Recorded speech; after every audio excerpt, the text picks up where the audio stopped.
Yeah, so we got some baseball tomorrow, first spring training game. Yeah, was it Texas and Seattle? I think. Yeah, Maybe Texas and Oakland or something like that. yeah, I know it's Texas against somebody. I forget who though. Yeah. I think it's Texas Oakland or it's Texas Seattle. Yeah, I'll say something like that. Texas and Kansas City. okay. Oh, Kansas City. All right.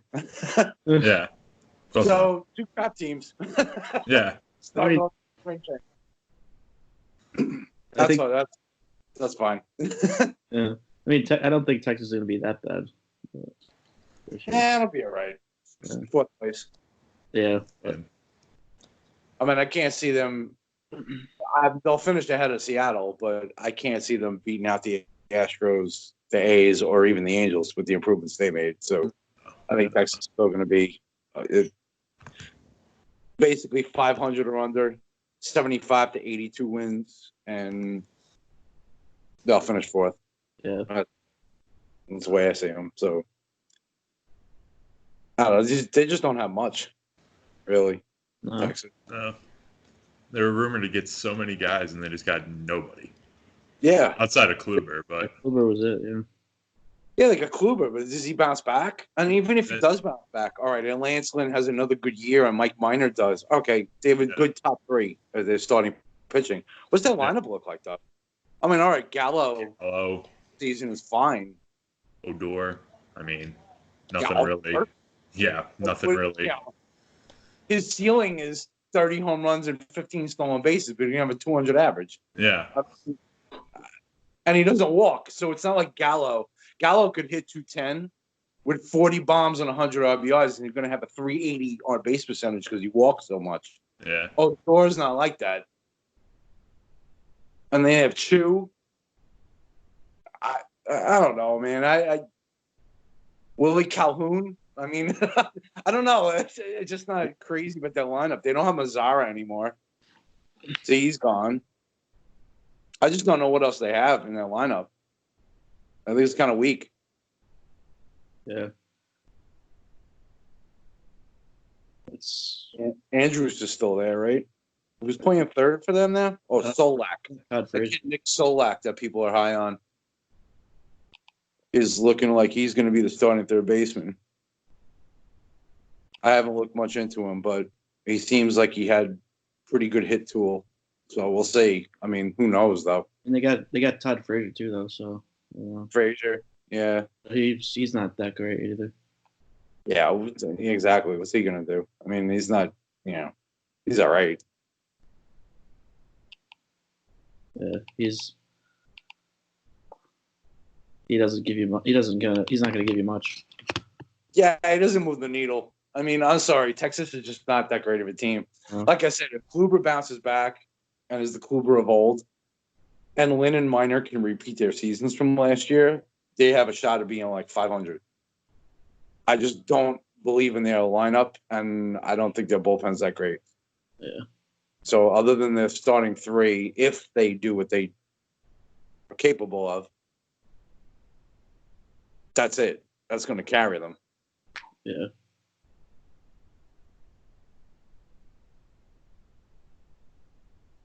I started doing the Seattle Mariners preview today.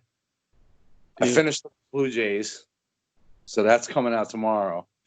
I started doing the Mariners one, and the Mariners are bad, man. Oh, my God. I can't even name – I don't even know how many players I can name on that team. Probably like 5. They have most of their players, I'd say, let's see, aside from Tom Murphy, J.P. Crawford, and Kyle Seager, Alex Smith in center. The rest of their lineup are guys that never played a full season. Yeah. I mean, they have Shed Long at second. Evan White, who's going to come up this year, who I actually like. And I actually talked about possibly as a Rookie of the Year candidate.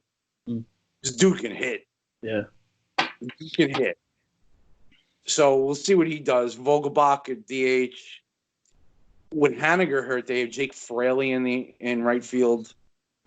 Alex Smith, Kyle Lewis in left. And they have a bunch of nobodies, like a bunch of guys that really haven't played in the major league level with any length of time. I mean, Klenek could be up this year. Their starting pitching is horrible. Marco Gonzalez is their ace. Ugh. You know, and then they have Kikuchi, Kendall Graveman. I mean, it's just a mess.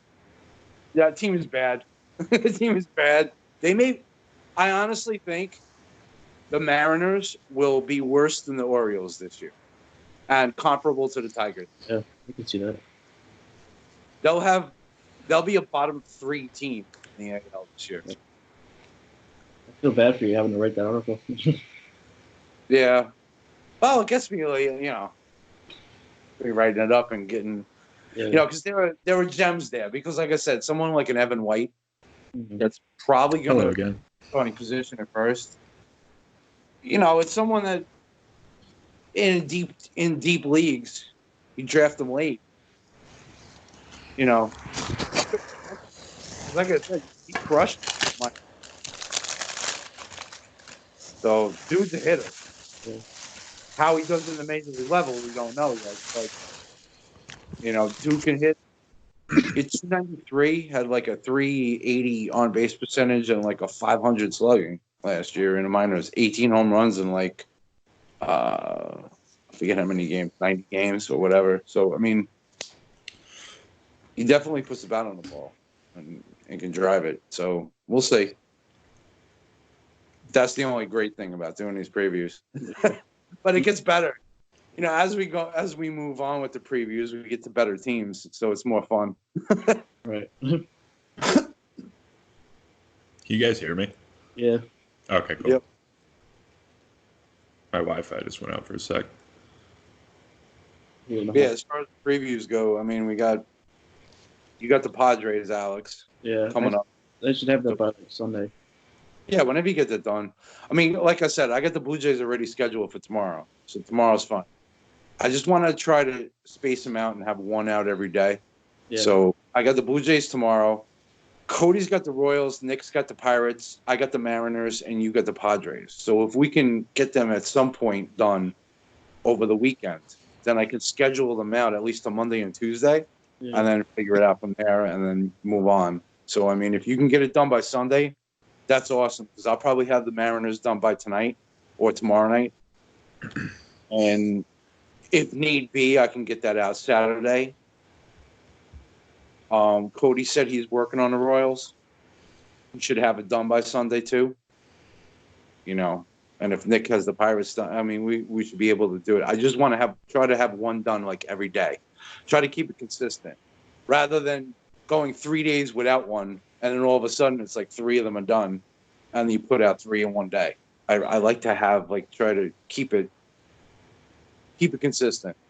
People keep coming back to the MLB side of the Scorpio. You know what I mean? Yeah, exactly. Yeah, it's great that we've been getting a boost of views this month. Yeah, past couple days. Fantasy rankings have been great, man. Yeah. Dude, your second baseman fantasy ranking for second baseman got over 500.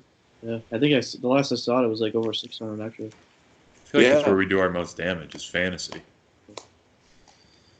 Fantasy and DFS, man.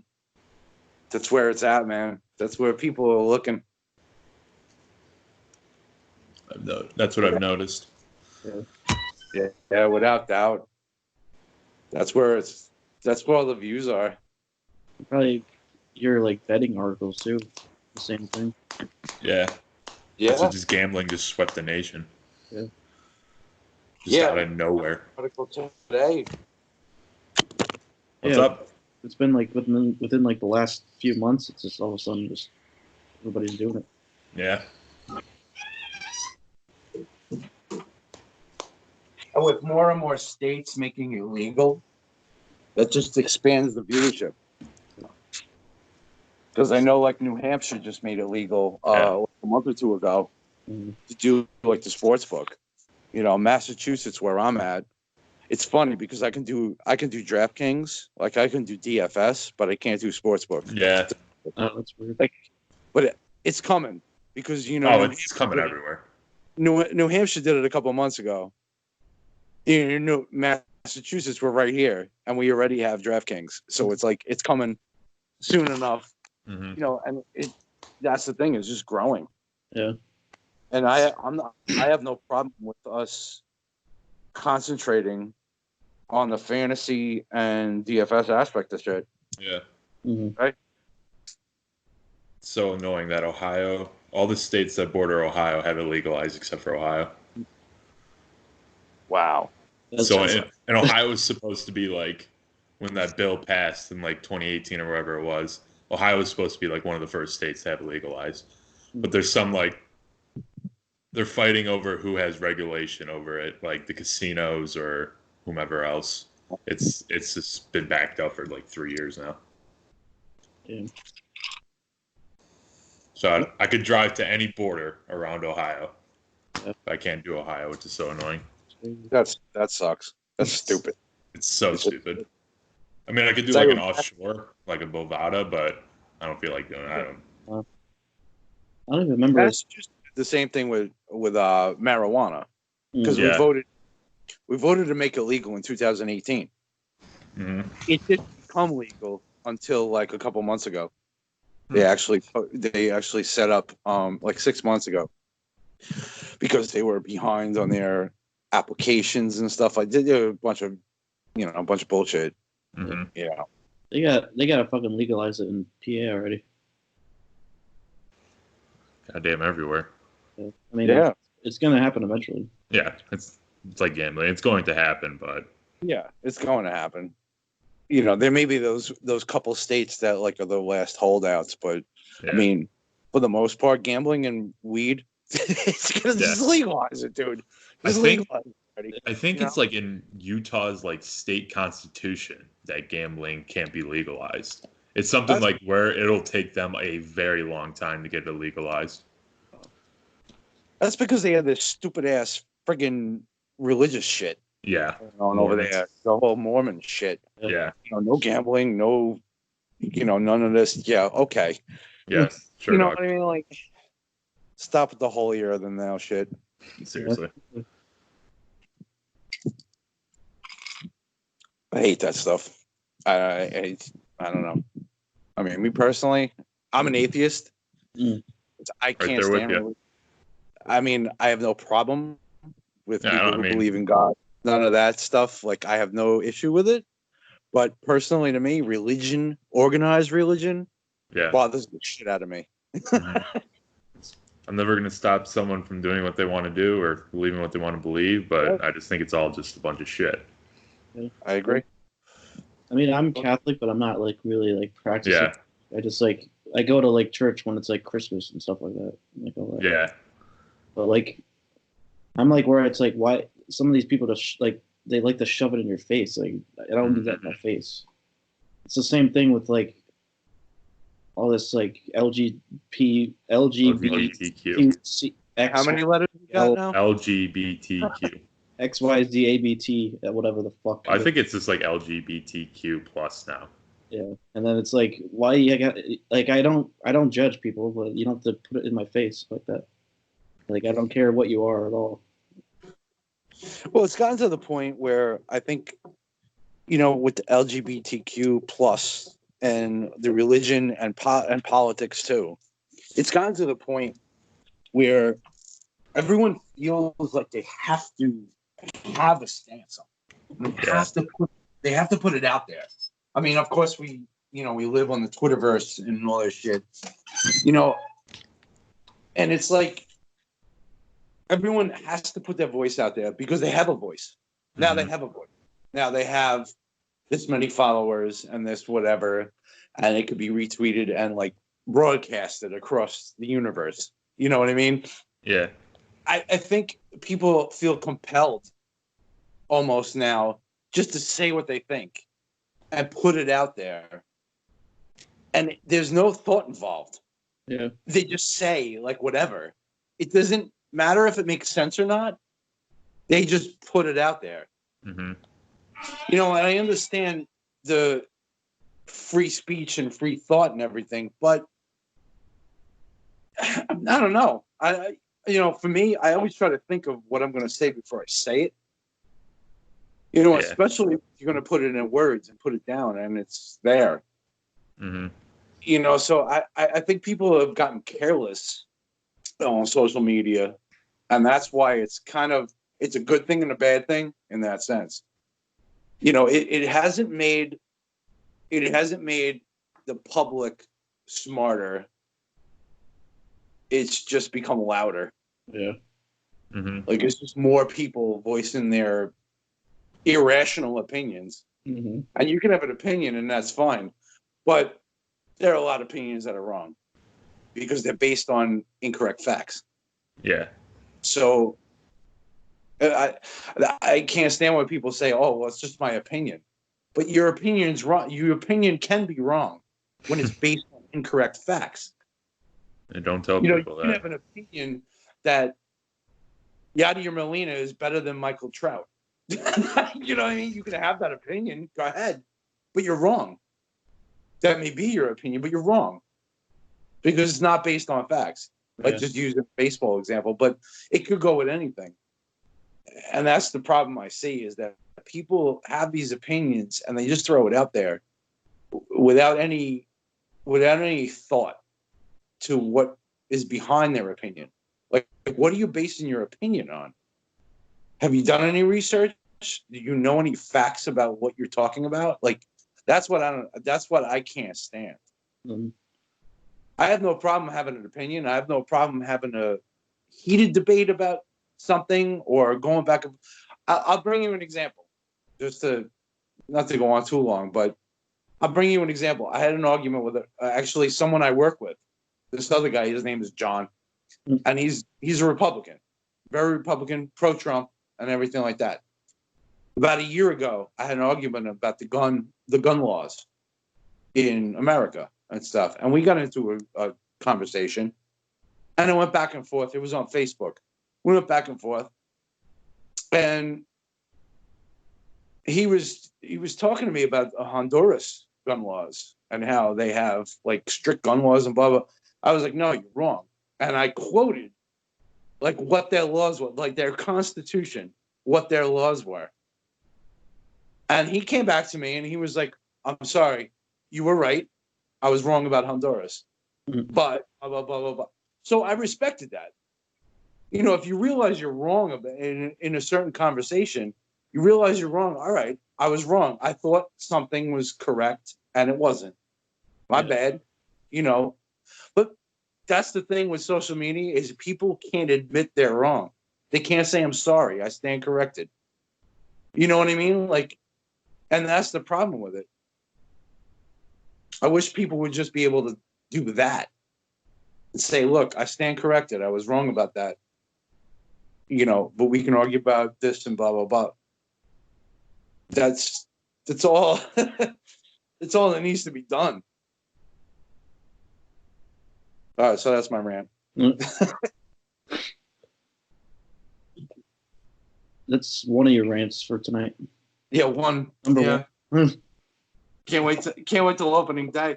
We're 24 hours on the phone. That's gonna be fun. Oh, that's gonna be crazy, man.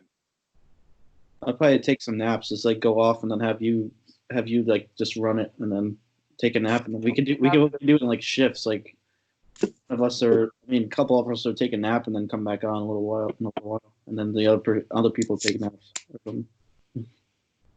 Yeah, we're gonna have to time this right. Yeah.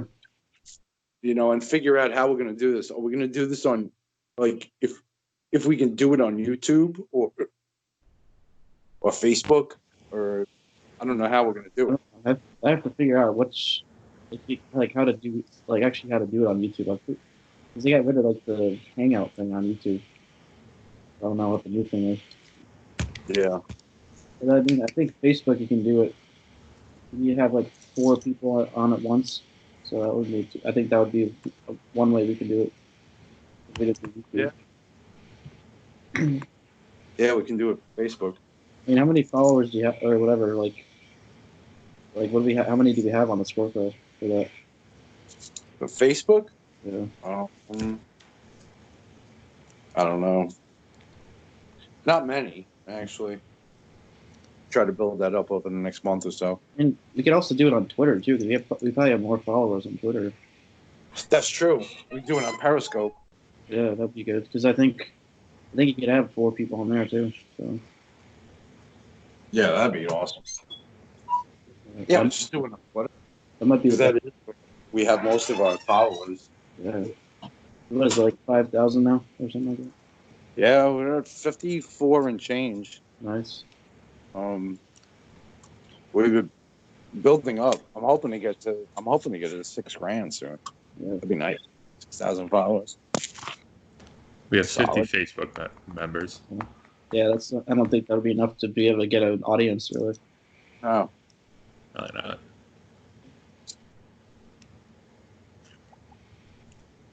I feel like we should not focus on Facebook, but we should put a little more detail into that. Yeah, I've been trying recently to be a little better on it, and I didn't realize how massive Facebook is. Yeah. I'm doing this project in school where we're basically running a PR campaign for a local business, and their social media is terrible. So I did some research on social media sites, and Facebook's almost like 2 times the size of Twitter.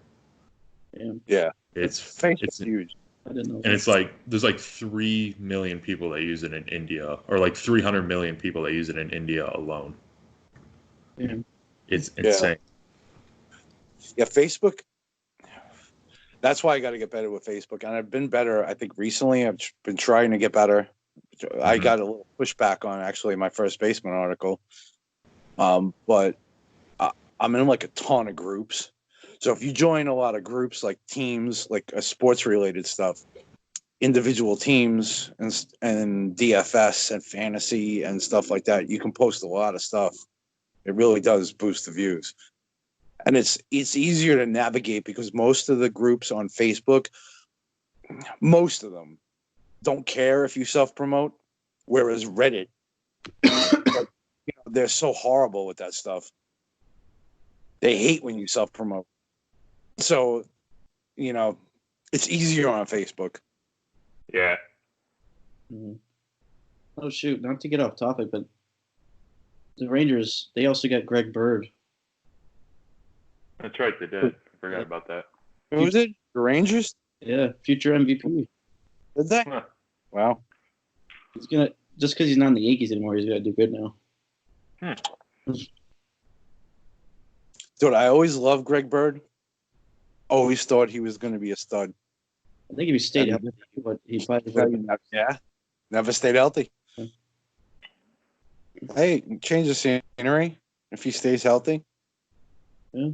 I mean, he's got no competition at first base with the Rangers. I mean, Ronald Guzman is his competition. Yeah, he'll be fine. Really? And at least Bird is a lefty. Yeah. He's got the good side of the platoon. So now he's got a beard.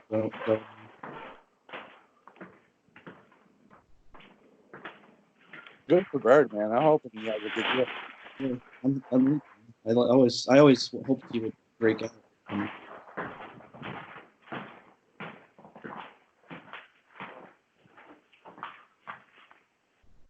Ooh, digging a hole? What's going on here? What's up? Digging a hole for a body? What are you doing over there? That's it. Me? I don't know who it is, but Yeah, that was. I just feel like Oh, I switched to my phone, and I'm just walking around right now, so it's probably just right. Oh, I was like, what the hell was that? My Wi-Fi went out like 3 different times.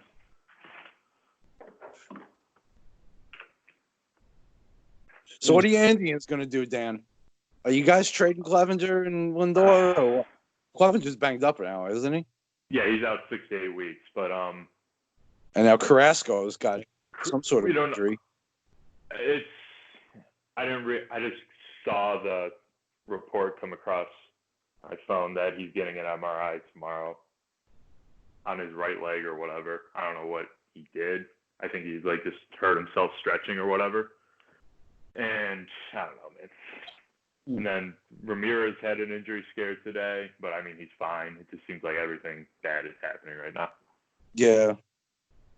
Although there was a report that came out the other day that the Indians and Lindor have kind of made, not like a significant amount, but they've made some progress on a potential re-signing. They're going to lock him up, dude. I mean, as much as a Twins fan as I am, as much as I'd love for Lindor to get out of the division, you guys got to lock him up. You guys got to lock him up. The face of the franchise. And it was basically, he's been saying ever since winter meetings that he wants to stay here. He wants to stay in Cleveland for his career. He loves it here, and he understands if he gets traded. And then Chris Antonetti, the president of the Indians, said that they want him here and they're willing to pay, but there's got to be a line drawn. Like, I guess you can say a line drawn that they want to be able to pay him and still put a team around him.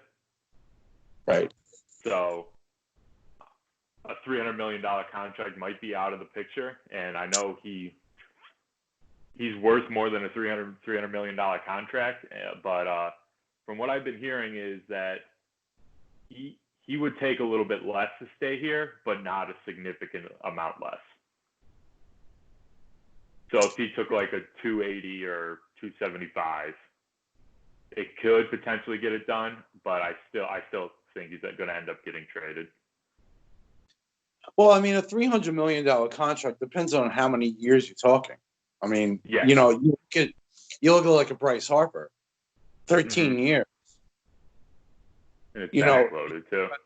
27 a year. You know, but do you sign a 26-year-old shortstop for 13-year contract? Yeah, that's always the thing. American League. When he enters like age 37 or 36, it's gonna be like, oh, shit, we're stuck with him. I mean, or can you do a 10-year deal, 280, and then with like a couple options added on with opt-outs. Obviously, you got to hit in the opt-outs. So you got 2 more years under control. So, I mean, if you did a 10-year deal at 280 with an opt-out at 3 years and then an opt-out maybe at 6. Yeah. You know, like 2 different opt-outs. I could see that. Mm-hmm. I was just... front-load the contract. Yeah. Make it front-loaded for him. This way he's making like $30 million in the next couple of years. Yeah. And then it goes down toward the end of the contract. If he does opt in year 6, then it drops to like $22 million or something like that. You know what I mean? You can put the money that way. I mean, it should have been. Yeah, defer some. The day after he was brought up, he should have been signed. Oh, yeah. They should have locked him up. That's why I'm actually proud of the Twins, like, for locking up Kepler and Polanco. Yeah. The way they did. 5-year deals for both of them. We're paying Polanco $5 million a year. I mean, granted, he's not the best shortstop in the world, but you know what? I'll take a switch hitting shortstop 290. I mean, seriously. For $5 million a year? Oh, I'm not. I mean, he's only getting $5 million a year. He's making like $5 million a year, dude. Jesus Christ. Yeah, locked him up, man. Yeah, we signed him for 5 years. It's a little. It might be. I think it was 5-year deal, like $27 million, something like that. Yeah. Oh yeah. So he's getting like 5 the first 3 years, and then like 6 and 7 or something like that. Yeah. But we did the same thing with Kepler. Oh God.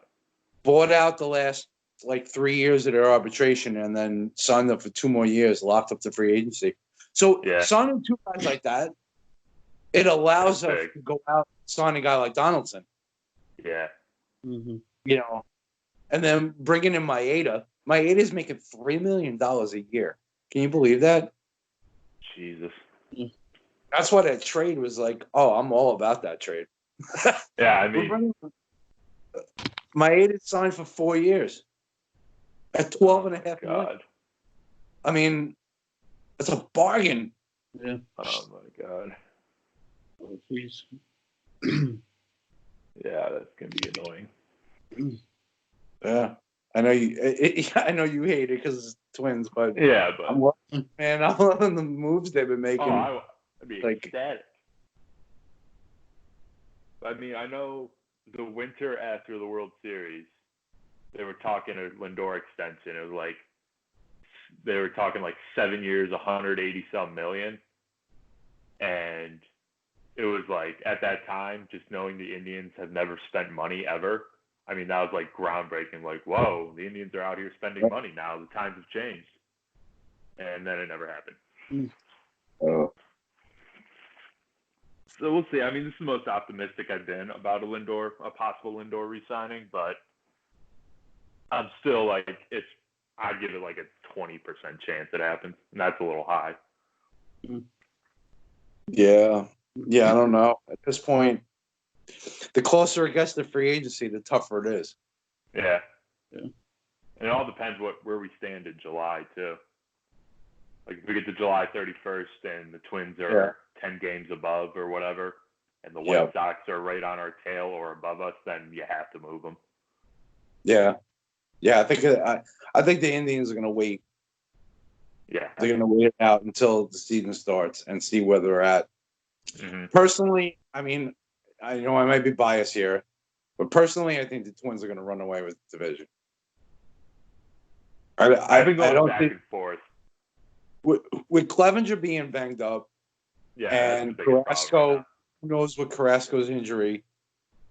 I mean, Bieber, great. Cavalli, I like. What? No more Kluber, no more Bauer. The rotation I don't know. looking like Bieber, Plesac, Cavalli, Flucko. Probably see Tristan McKenzie this year. Yeah. So is that much hurt better? Himself. Is that really much better than Barrios, Odorizzi? Homer Bailey, and then you got Pineda and Hill coming May and June. Yeah. Maeda. I mean, their staff was their strength, and the Indians' staff is not that way anymore. No, not really. No.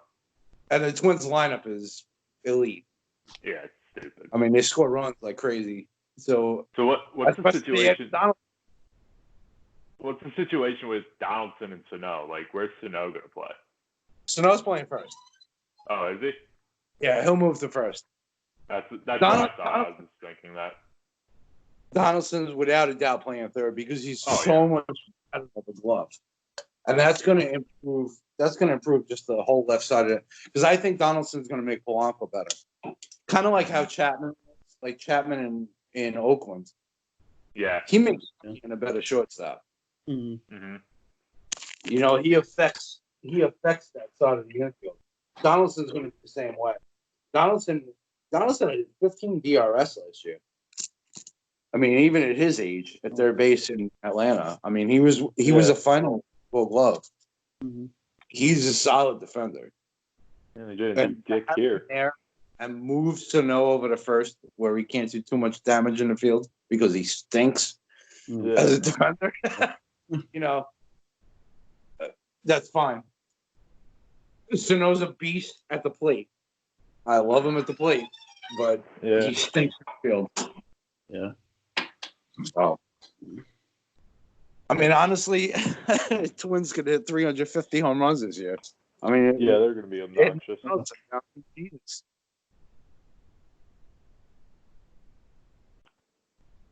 No, I think a couple guys are going to take steps back. I mean, Garver's not going to have the kind of year he did last year. He'll still be good, but he's not going to. I mean, he had 31 home runs in 93 games last year. That's not happening again. Mm-hmm. But he's going to get more playing time.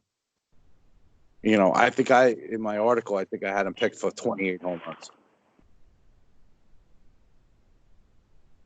Sano, if he stays healthy and can play 140, 150 games at first base, he could hit 40 the way he hits. Yeah. Nelson Cruz is like ageless. He's going to hit 50 home runs until he's like 88. It's going to be stupid. It's insane. It's insane with him. He is so scary when your team's going up against him. Dude, Nelson Cruz is just dude's 38 years old. It's going on 39, and he hits Great. 40. I don't know. Beast. So the Fucking booms. Twins hit 307 home runs last year. What do you think the over under should be? I'd say like 315. I'm going with that. I think they're gonna break the record again. I don't know, man. I think it'll be around 300. Maybe it's 315. I take the under. Yeah. I don't know if they're gonna get that far, but 310. I don't know. the over under. I'll go with 310. I don't know. Still got the over under. Ed Donaldson. Yeah. It's kind of tough because the ball's not gonna be juiced anymore. So I don't know. I don't know. Yeah.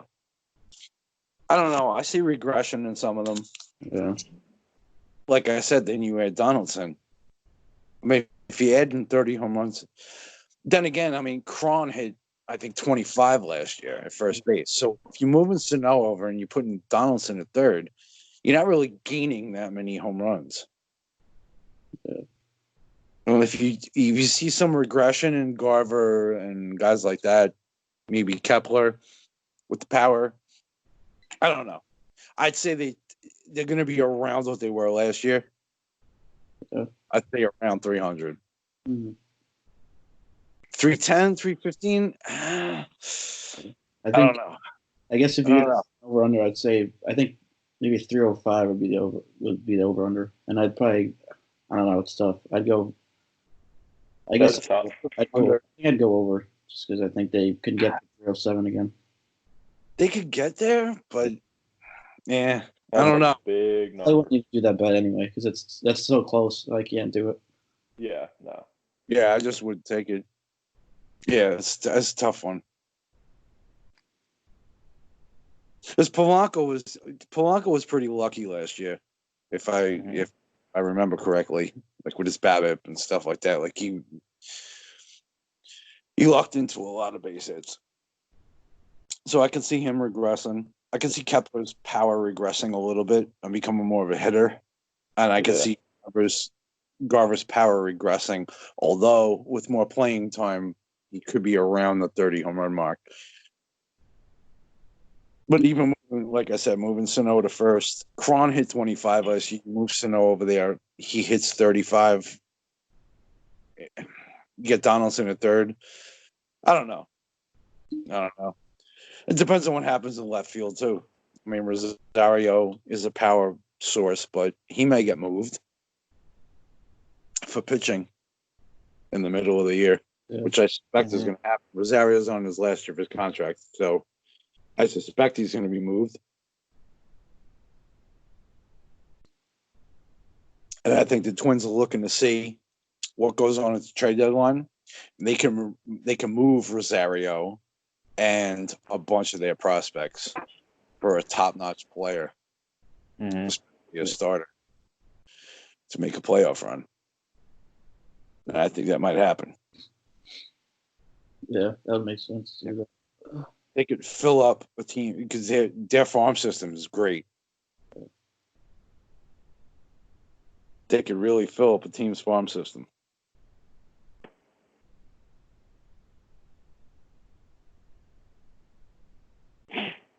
Who do you think is going to be on the trade block for that, like for pitching? Well, I would say, if you're going for it this year, someone like a Robbie Ray, who's in a contract year. I mean, you look at someone who's got a couple of years of control, like a Luis Castillo. Mm-hmm. See how the Reds are doing. See how the Diamondbacks are doing. See, this is good. This is what's happened during the season and come trade deadline. Who's in the race? Right. If the Reds aren't in it, if the Reds fall off and aren't, they expected to do something and they weren't, maybe they need to rebuild a little bit, like restock. Same thing with the Diamondbacks. They're going to lose Ray at the end of the year anyway. Yeah.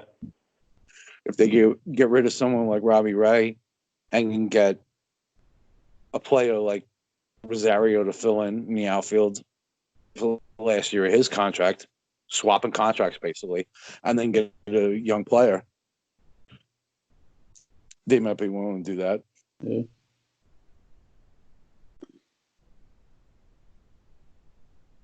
Or even the Giants. Yeah, I mean, you still have Samardzija and Cueto, that's right. Yeah. two veterans. Fulmer, You know, is he finally going to get traded? Hmm. Yeah, I think that could definitely happen. Any reason to hold on to Michael Fulmer? Fulmer, Matt Boyd. Is there? Yeah. Yeah. No, remember the Tigers are going to the World Series. Oh, that's right. That came Tigers out. World. Take. Matt Boyd, Cy Young. That's right. Cabrera, Fountain of Youth, Triple Crown again.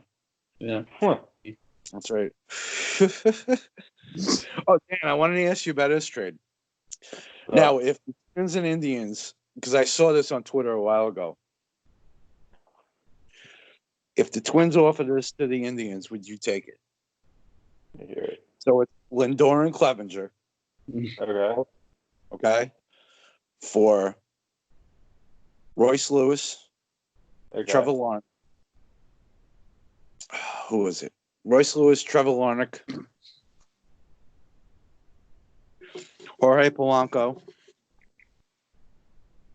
and I believe at the time when I saw it was Bristol Gratterall. I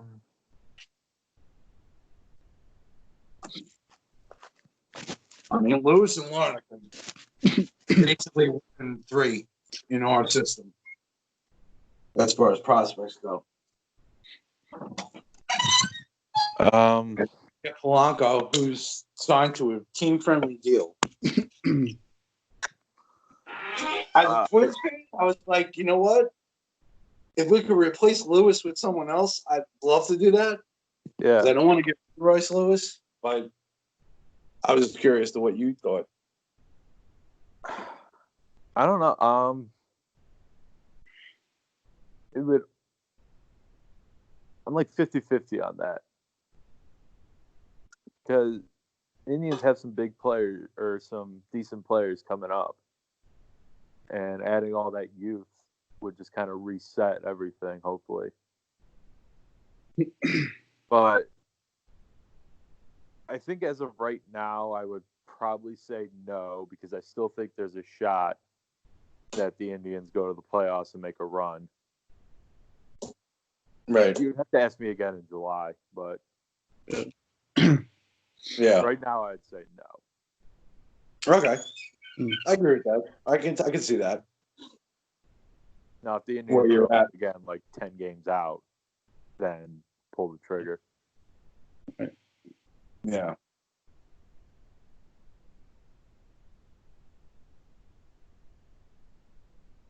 I was just curious because I'd love to have left side of the infield of Lindor and Donaldson. Oh my god. Yeah, I had that and it fucking sucked.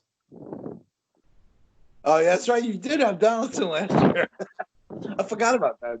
That's right. He was traded. Yeah, but he was banged up. I mean, 2 years ago. Yeah, you did have Donaldson Donaldson. went like 0 for 15 in the playoffs. Yeah. I think he was still hurt, man. Yeah, he was. I mean, but I think Man, the entire Indians went 0 for in that series. Yeah. It was. I think our only runs came off like a Lindor home run, like in games 2 and 3. Yeah. It was so annoying. Yeah, Donaldson wasn't himself that year. No, I mean That's it was and it's it's a good funny value because, because it's for a player to be named later. But and it's funny because Donaldson gets this like injury prone like label on him. Like, how is that? He had 1 year yeah, basically that he was hurt. Like, that was it. mm-hmm. I don't know, because I see Twins fans all the time. Like, when Donaldson got signed, see Twins say, "Oh, we're signing this guy 4 years, $100 million, whatever, 92 million, whatever it was, Oh, he's injury prone and blah blah blah. Injury prone? What are you talking about? He had one hurt year. Yeah, yeah, exactly. I think he proved he was pretty healthy Yeah, last he year. was pretty damn good last year. Yeah.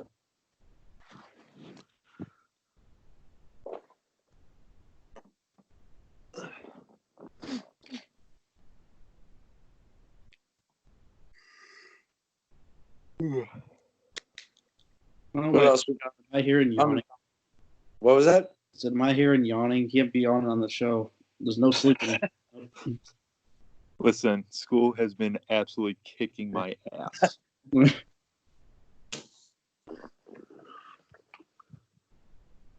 thanks for that one. Oh, cool. I remember school. A long time ago.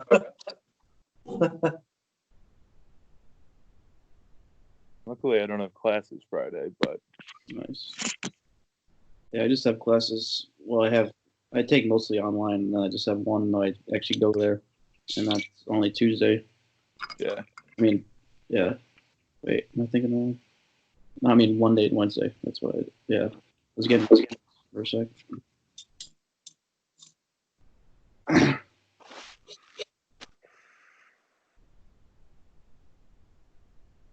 Did you hear the whole Big Poppy thing today?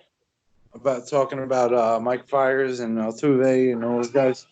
No, what? What do you Yeah. say? It's Yeah, basically saying, like, you know, why didn't Fyers say something when he was winning the championship? Because he wouldn't have a job. right. The whole thing is, he did. From all the reports, I saw that. that What it Luke actually said said today. something. And the A's actually did report it in 2017. Yeah, I saw what's his name? And nothing. Yeah, I saw Jonathan Lucroy said he said Yeah. Mike Myers told him about it or something. Yep. Makes Manfred look even more like a piece of shit. Oh, Manfred's a douche. Yeah. He's just a complete douche. He's having a rough couple days. Yeah. Well, that's an understatement. Kind of not a good look when you call the championship trophy a piece of metal when we're, 2 years away from a potential lockout? Yeah. Yep. Yeah. The Players Union is going to have a field day with him. Yeah. They're Oh, not yeah. going to be happy with that. This is going to be bad. Enjoy baseball for the next 2 years, boys, because after 2021's over, December 1st, 2021, the CBA is expired. Oh, This is going to be fun. I pulled up the clip of Big Poppy if you want to hear it. I don't know. I'm mad at this guy, the pitcher that came out talking about it. And let me tell you why. Oh, after you make your money, after you get your ring, you decide to talk about it? Why don't you talk about it during the season when it was going on? Why you didn't say, I don't want to be no part of? Oh, now. So you look like a snitch. You know what I mean? Why you got to talk about it after? That's my problem, you know. Why nobody say anything while it was going on? People is not stupid. You know, like if I heard that, if I'm a fan that come to the stadium every home game like we have, at some point I'm gonna hear that banging, and I'm talking about as a fan, okay? And they're gonna come out. How come there's this banging going on every time we are hitting? You know, like it was something that it was, from what I have seen, seemed like it was something that it came to the point that it was obvious, too obvious. You know what I'm saying? I heard Correa the other day say to Kenny Rosenthal that Altuve had nothing that had to do with because he don't like it. And let me tell you, I believe that. But let me tell you what's the problem is. Just for being part of the group that was doing it, you are guilty as much as everybody else. Altuve to me might be the best hitter in the game. But look at where he got caught into the mug that he's into now. I don't know how he's gonna be able to deal with all the trash coming from fans and everybody every time he step on the plate. So if you might see him this year struggle, I don't think it's gonna be because he missing knowing what's coming. You might play a big role in the game. It's gonna be a huge distraction for the game for a while, and you don't want that. It's quite a bold take that if Altuve struggles, it's not because of not because of cheating. Yeah. Kind of a bold take. I think he's going to struggle, and it's going to be exactly that. I think he's going to struggle because he's going to have pressure on him. Yeah. Yeah, because I said that about the Astros as a team. I don't think they make the playoffs this year, and I think they may use this. People were saying they're going to use this as like fodder, like, oh yeah, the world's against us. You know, let's go out and prove them wrong and everything like that. I think it's going to be the opposite. I think they're going to fold. And Altuve, don't get me wrong, Altuve is a great hitter, and whether that's true or not that he didn't want the banging and stuff like that, it's really regardless of the fact. Yeah. You know, he cheated. He's still on the team. Mm-hmm. Altuve's still going to do what he does, but I think he's going to feel the pressure. Oh, yeah, they all are. Yeah, sure of it. Yeah, I can't wait to see all their away games this year. Yeah. How they get treated, especially in New York. Ridiculous. Yeah, New York's going to be all. I'm probably going to go to the one of the games for that. That's going to be, I mean, that's going to be brutal. Yeah. Yeah. Yeah. Altuve. Do they play the Dodgers this year? I don't think so. Yeah, I don't think they do. Because scheduled after Bellinger came out and said all this stuff he said, I was like, oh, do they play the Dodgers? And I looked at the schedule. I was like, no, damn it. No, they don't. Yeah. Yeah. I think they'll still make the playoffs, but I don't think so. I don't think they do. And then if they do, it'll be like sneaking in as one of the wild card teams. I honestly think the A's will make it and win the division, and I think the Angels will take a wild card. I think this is the only thing that I think I could see them making a wild card is like the AL is not the NL. Like the AL has so many like teams that are bad. Yeah. NL is wide open. It's like when you look at it, it's like what is it? It's the Yankees, Twins, and it's the A's, it's the Angels, Rays, and then basically nobody else except maybe the Red Sox, but I don't think they're going to be in there either. a little hurt. I honestly don't think the Red Sox are that bad. Oh, sorry, yeah, maybe the Indians. Thank you. But I think they're trading Lindor and Carrasco at some point. I mean Clevenger. I don't know why I said that. Yeah. I hope not. I just really hope not.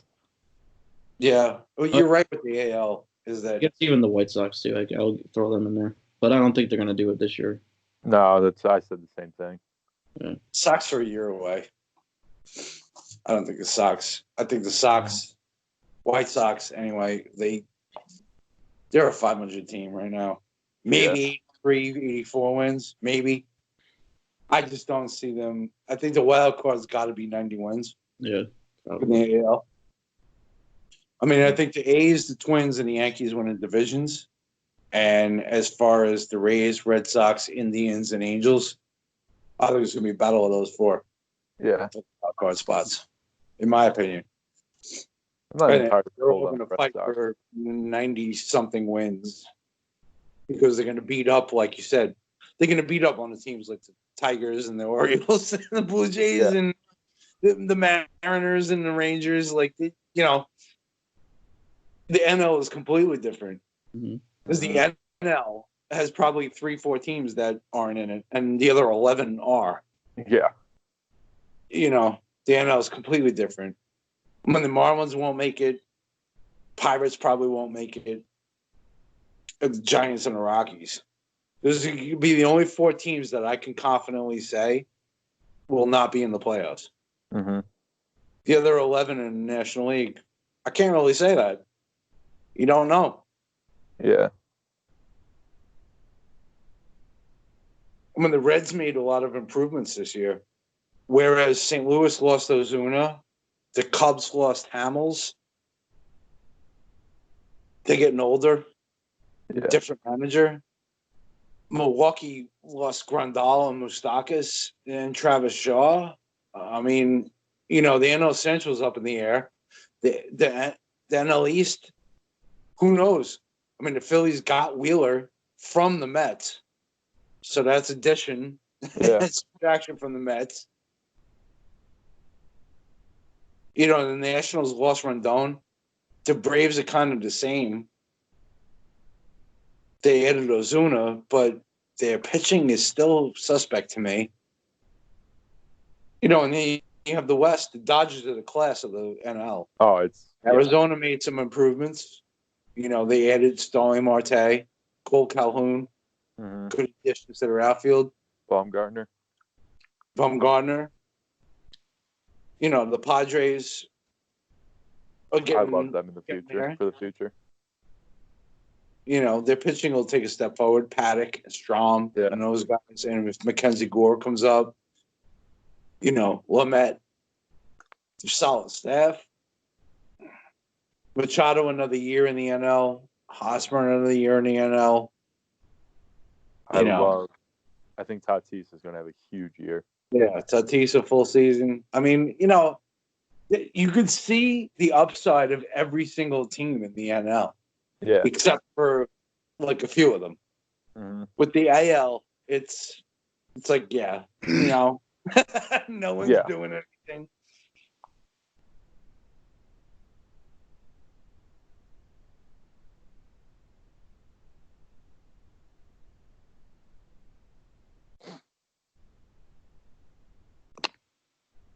Yeah, the NL, I still think the Phillies come out of the NL.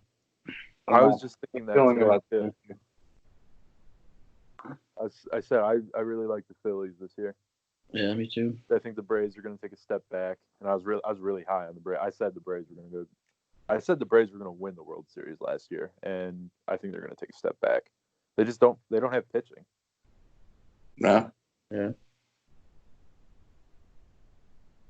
No, I think the Phillies with Nola and Wheeler. Yeah. I think the two aces. Arrieta will step up this year in the contract year. Yeah. And Harper's going to have another year in. I think he'll step up. Real Muto is another one that's contract year. Real Muto is the best catcher in baseball. He'll step up. Yeah. Mm-hmm. They have a really good lineup. I think Hoskins is going to improve this year too. Mm-hmm. Yeah. He took a big step back last year, and I think Hoskins is going to be someone that is solid in the middle of that lineup this year. Just seemed like nothing went right for them last year. Yeah. I think Harper's going to be in the MVP conversation. God, I hope. Yeah, I think so. Like top 5. He's got the ceiling. I mean, he's got the potential. Did it a few years ago. Mm-hmm. I think he could definitely do it again. I think he just needed like a year to adjust to Philly. Yeah. Yeah. It's not like he did terrible last year either. No, I've been saying that. I mean, like, that's obviously didn't have a great year, but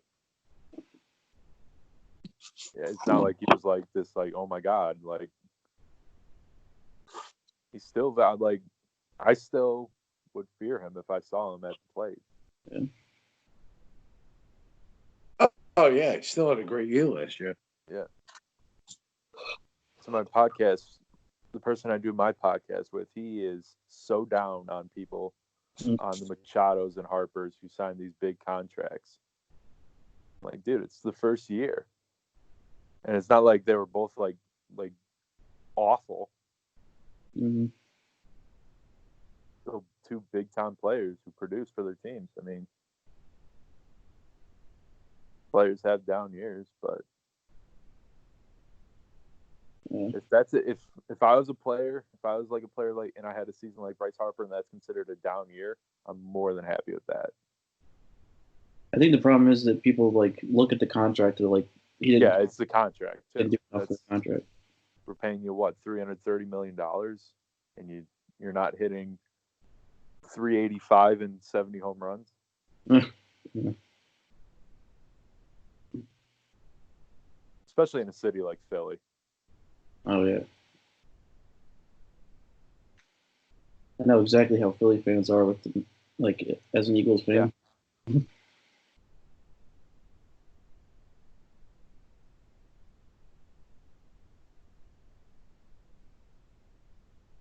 Speaking of trades, do you think Nolan Arenado gets moved?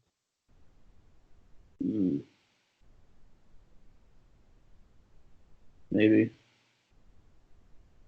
I don't see why they keep him. Yeah, I don't think it wouldn't make sense at this point. Signing him to that massive extension just made no sense. No. When it was pretty obvious that he's going to have to get moved. And then extending Story for 2 years. Yeah. And then I don't remember what Charlie Blackmon's contract looks like. I think he got extended not too long ago. Yeah. Oh my God! So the guy that I did the Dodgers podcast with, yeah, he tweeted out his predictions. He had the Rockies finishing ahead of the Padres, and I was like, how many wins? I don't remember. I think it was like 79, and then the Padres had like 76. Pretty bold. I'm like, okay. Well, I mean, Padres had 70 wins last year. I could see the Padres doing that, but I don't see the Rockies. I don't think the Rockies would get 79 wins. No. How many did they have last year? Was it like 72? Maybe. 73? They may have lost 100 games. Or no, not 100 games. 90 plus. Yeah. I don't remember what it was. They were in the playoffs just the year before, too. Or yeah. Was it a year before? Yeah, I think it was like that one game. That was that day with those 2 1-game division crown. That was crazy. Playoffs. That was awesome. Yeah. I hope we get something like that this year again. That'd be cool. It's anything for more baseball. I hope we get like an 8-team tie. That would be awesome. That would be so crazy.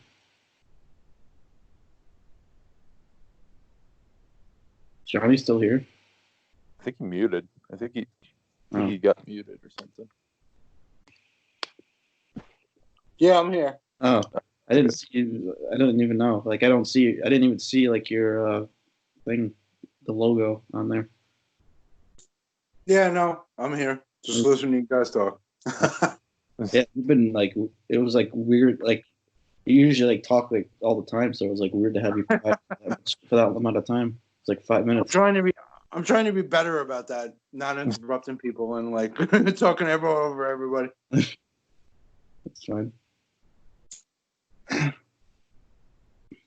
So, yeah, 79 wins for the Rockies are a little ridiculous, I think. Yeah, actually, I'm gonna pull it up now and see how many he had. I don't remember if it was that. Let me see. I think they won 72 last year. Yeah, it's probably around that. Yeah, they stink. Yeah, And it's not like they got better No. from last year either. They haven't done anything. yeah, they had 71 wins. Well, there you go. It's Then- gonna be around the same. And then I commented back to it like when he had that, and I was like, how do you have the Padres finishing below the Rockies? And he's like, well, they did last year, so I mean, like, they finished the game ahead of them last year, and the Padres are going to be better this year. So it's like, what? Let me see. I'm gonna look at the tweet. What the hell is his name again?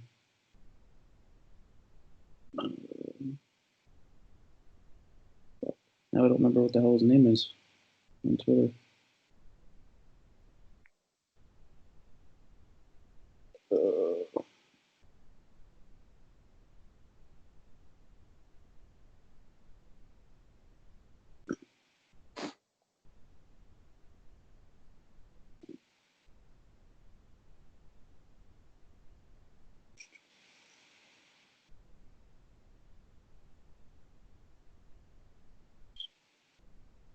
Well, I Oh. think it's pretty evident that the Dodgers are going to win the West. Oh yeah. Well, You know? what they've been 8 years in a row now. Oh. It's just a matter of, if the Diamondbacks can take a wild card. Oh yeah. Yeah. He had 78. Actually, it was 78 wins for the Rockies, and 76 for the Padres. I don't know about all that. I mean, I could see the Padres winning only 76 games, but I don't see the Rockies winning 78. No. Maybe 73. But even that's pushing it.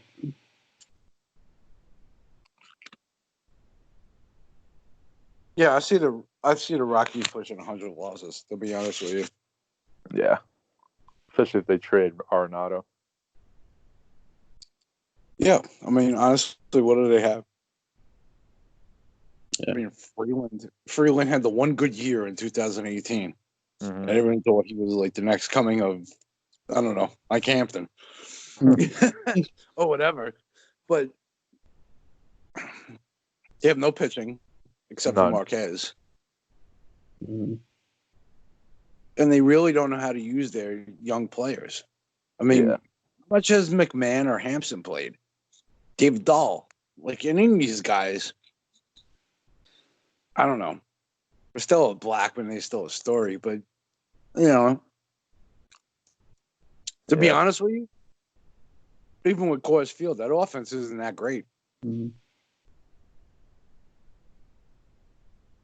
I mean, like I said, the Dodgers are the class of the NL West. Yeah. And I think Arizona's behind them. Yeah. Other than that, I can see the Padres if they're young players. Tatis plays a full year, Mm-hmm. and they get anything at Hosmer and an upgrade from Machado from last year after he had the 1 year in the National League to adjust and everything. Well, how many games did he play with the Dodgers? Well, he only played part of a season. He got traded at the deadline. No, that's So, I mean, he was only in the National League for, August, September. Yeah, that's true. So, I mean, I think a full season after last year, I think he can get acclimated, maybe make a little bit of a bump in his offensive stats. Tatis with a full year. Their pitching staff, if Paddock, Strom, Garrett Richards is healthy, Mackenzie Gore comes up, and they can have a really good staff. Mm-hmm. But I still don't see the Padres winning more than 75 games. Mm-hmm. And the Rockies and the Giants are bottom of the barrel. Oh, yeah. Yeah. It's weird. I was just looking. I thought it was just 2018 that the Rockies made the playoffs, but it was 2017 they made the wild card game too. Mm-hmm. So they were good there, and then all of a sudden they just fell right off the cliff. Yeah. Mm-hmm. Yeah, it's a for that division. I just don't see anybody other than the Diamondbacks making any waves. I think Padres have a chance at the wild card, maybe, but that's it. Maybe. That's a big maybe. That's a big maybe. Next year, things have to really go right with that pitching staff. Yeah. I think next year is the year though for really pushing it. I mean, I like Paddock and I like Lamet and I like Matt Strom, and if Garrett Richards can be healthy, everything turns the right way.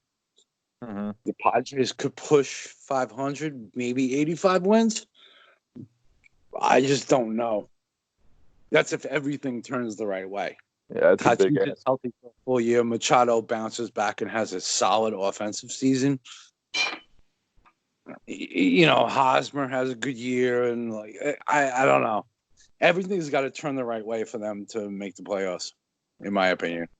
Mm-hmm. I think realistically, a couple things work their way, a couple things don't, and they finish at maybe 75 to 78 wins. That's why I see the Padres.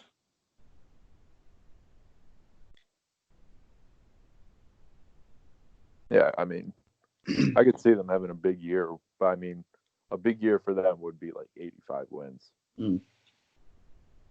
Right. At Yeah. this That's point. yeah. Yeah.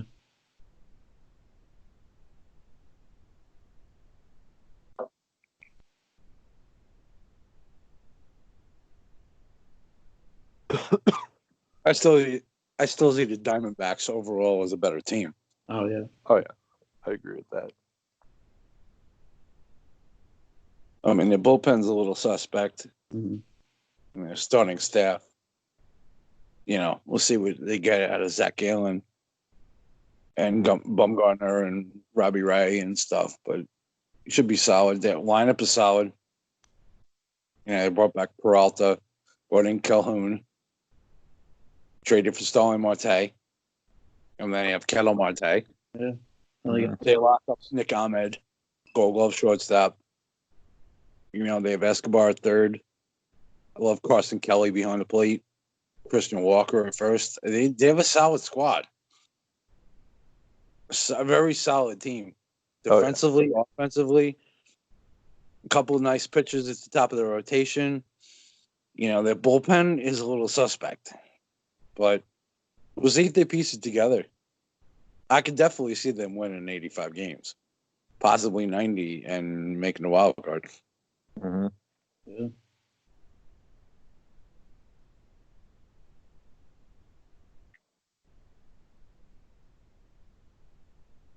Marcus did a nice breakdown of them, actually, with his team preview. Yeah, that was good. I had to read that today. I never got around to it. Yeah, it was really good. Mm-hmm. Really good. I was surprised you put it out already. I thought we were going in order. Oh, he had it done. Yeah. And Cody didn't have the Royals done yet. Mm. I was like, you know what? I just put the Diamondbacks out. Yeah. I had the Blue Jays done. That's actually going out tomorrow. I'm done with that. Nice. And then the Mariners. I'm about halfway done with the Mariners. I can work on it this weekend if Cody gets the Royals done. And then Nick's got the Pirates, and you have the Padres. And those are the next couple that come out. So, I mean, we're set for tomorrow. So whatever anyone gets done and submitted tomorrow, it'll go out Saturday. We'll probably have the in Reds day. done sometime this weekend. Oh, you're the Reds? Yeah. I'll probably have that in the Indians done sometime this weekend. Yeah. Just get them done. I've I'll put just them been out. holding off on the Indians because I've been having this false hope that Yasiel Puig would be back. Yeah, Jesus. Surprised he's still out there. I know. There's no way he's still asking for like 11 or 15 million or whatever he's asking for. Oh yeah. He's gonna end up being like freaking Keuchel and just forgot Kimbrel last year. Signing in July. Yeah. Well, it's funny because we actually have the article written. Yeah. When Oh, yeah. Puig signs. It's been sitting pending there for about since December. half a year now. Jesus Christ. It's just waiting. Everyone else, like all the other articles we had done like that, are done. Mm-hmm. But yeah, Puig's still sitting there.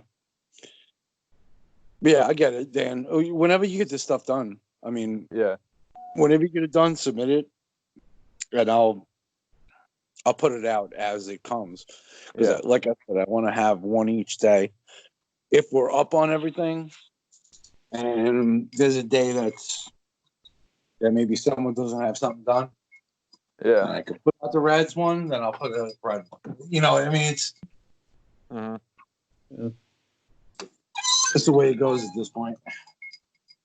But I think we're in good shape with that.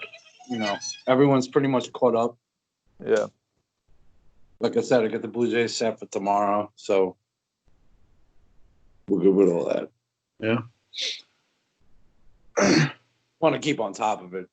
Yeah. And have one out every day because I want them to get done by like March 17th, 18th. Yeah. I want them done by then so we can concentrate on DFS season articles and going into like prediction articles and stuff like that, like roundtable and group stuff. Yeah. Oh yeah. I want to have them come out right before the season starts. Definitely. That's why I just want to make sure we keep up on this stuff and just get it out. I feel like on baseball side, we're usually pretty solid with getting stuff up and ready on time. Mm-hmm. Yeah, I think we've been good. Definitely started off well. I mean, it's going. Yeah. Previews are coming out and fantasy stuff. The fantasy rankings articles have been doing great. Yeah. Oh yeah. I figured they would. Yeah. It's been great. For the second baseman. I think it was like 613 for that. Yeah. Killing it, man. All of us. Like with the fantasy articles. And it's just gonna add. You remember too, it's gonna just keep adding on the views. Because they add on as you go along. Because as people draft, like as people do fantasy baseball drafts, they're gonna look for fantasy rankings and stuff. Yeah. Yeah. And So even the residual, you put an article out today at fantasy rankings, it's gonna keep getting views as you go along for the next month. Yeah. So and even like as the season gets underway too, like they'll probably look at it to see what kind of like waiver buyers. Yeah. Where?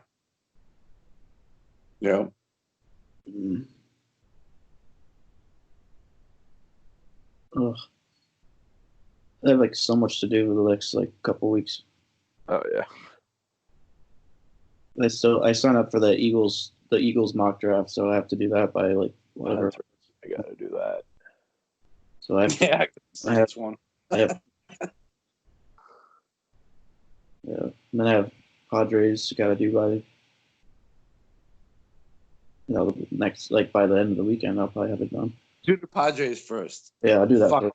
And his pre-mock. Fuck yeah. Do mine first. The Padres. That's the one that's more important right now, anyway. Yeah. And then I have I don't even know. I have all this shit for school too. Two of my online classes are ending like next week, so I have a lot of like final stuff to do for that. I have one of those, like a first session class. Yeah. Like semester. And then I have two. Well, I have start next semester. I'm gonna have two of the same thing. Like it's like one half.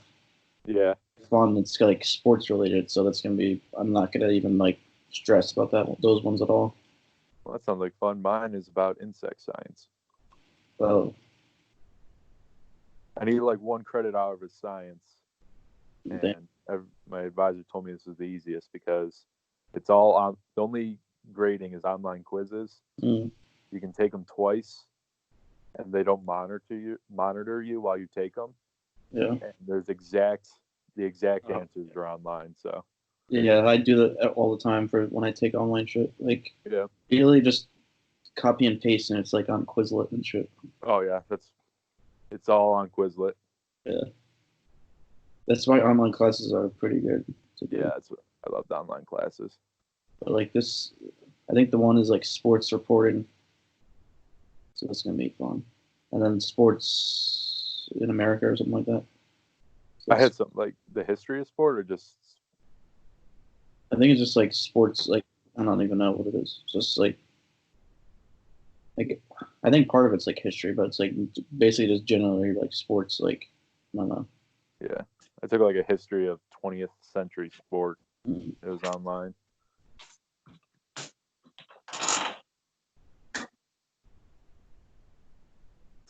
College is so stupid though with all this. Mm-hmm.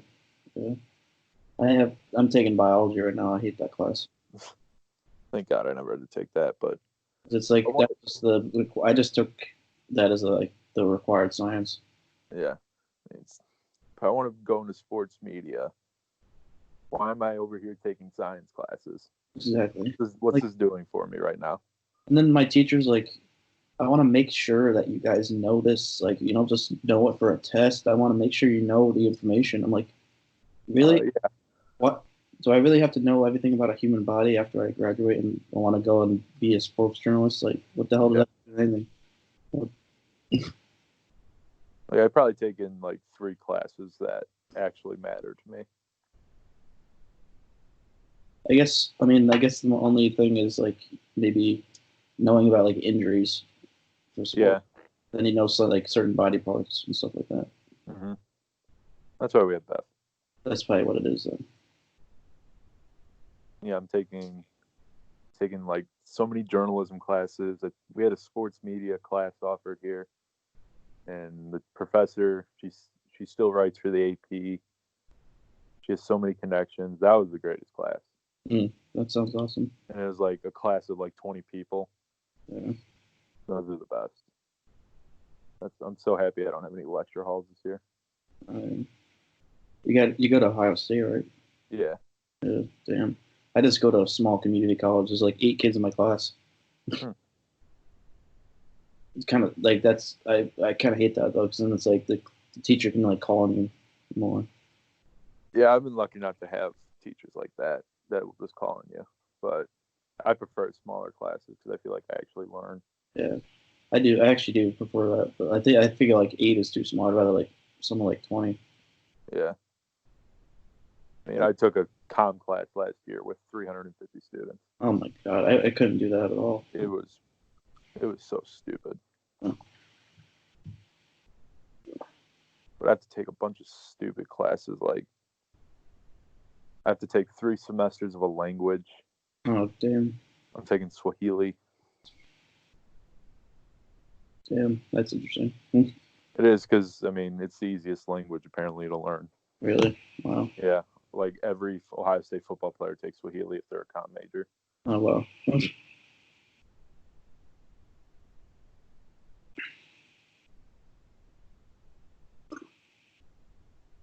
I had to take a language, I'd probably do I'd probably do German just because my family's German, so Yeah. I kind of want to learn it anyway. I've always been bad at languages. Yeah. I actually took 3 years of Spanish in high school. I did too. I can't speak. I could speak like a sentence of it, or something like that. I mean, I know the basics. So I know how to respond to people. Yeah. I can understand it. If you've started speaking it to me, I can get the general idea what you're trying to say. Yeah. If someone's like talking like really fast in Spanish, I wouldn't be able to keep up. Yeah. They'd be like, blah, blah, blah, blah, blah, blah. Like I can't. What are you saying? Like, no habla inglés. Sorry. Nice. No habla español. No hablas. Yeah. Yeah. Yeah. I was like part Spanish, part English there for a sec.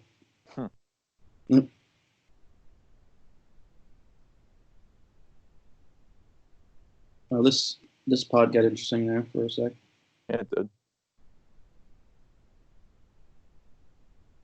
Crossing over to languages. We should just start speaking this in Spanish. Just have this as a Spanish pod. Expand your audience. Well, yeah, we'll get more people. Well, we can do it in German. I actually took German for 2 years in high school. Oh, really? I didn't even have it at my school. They only had Spanish, Latin, and French. Which Latin? Why the hell do they even teach Latin anymore? Like, I had to take Latin. Did you go to a years. Catholic school? Yes, I did. But my dad went to a Catholic school, and he said he couldn't fucking stand Latin. Oh my god, it's such a horrible language. Oh yeah, You can't even speak it. Like it's I almost just went to ridiculous. Catholic high school too, so I'm kind of happy I didn't have to do that. Yeah. I took Latin for 2 years. I took German for 2 years. I'm actually mostly German. Oh, really? German and Italian, but Like, I can understand some German. Mm-hmm. Speaking it is a little different. Yeah. Not great at speaking it. I can count and I know words in German, but I've lost my vocabulary in it because I don't speak it. So I'm like 50%. but I can count German. Like I can count to 10, like stuff like Yeah. that. But I think I'm like 50% German, and I don't really know any words at all. Like, my grandmother came from Germany. German's actually pretty. It's funny because the vocabulary is pretty easy, and the sentence structure is pretty easy because English is based on German. Yeah, largely, it's based on German. The problem with German, the hard part of it is the gender. Like when you're talking about nouns, because there's masculine, feminine, and neuter. Yeah, that's what So messed you me have up with. der, die, and das. That's And what messed me up with Spanish. And there's really no like law to it. Mm-hmm. You have to learn the gender with the noun. Mm-hmm. Yeah. So it's der, this, die, this, das, this. Like, das milk. It means milk. Mm-hmm. You have to know that it's das because you have to know that if you describe it something in a sentence, you have to know that it's a neuter noun. Mm-hmm. So it's so weird the way that that's structured, but the sentence structure is the same as English. It's like noun, verb, object. Like he did this, or he saw that, or she saw that. Like that's the way the sentence. Whereas romantic languages like Italian, Spanish, French, like stuff like that, you have an ending on the word that tells you kind of like where you're supposed to go with that. Japan. It's just a little different. Yeah, Japan is like my uncle's Japanese, and Japan is like that whole thing is it's all characters. It's not even. It's not even. There's no alphabet.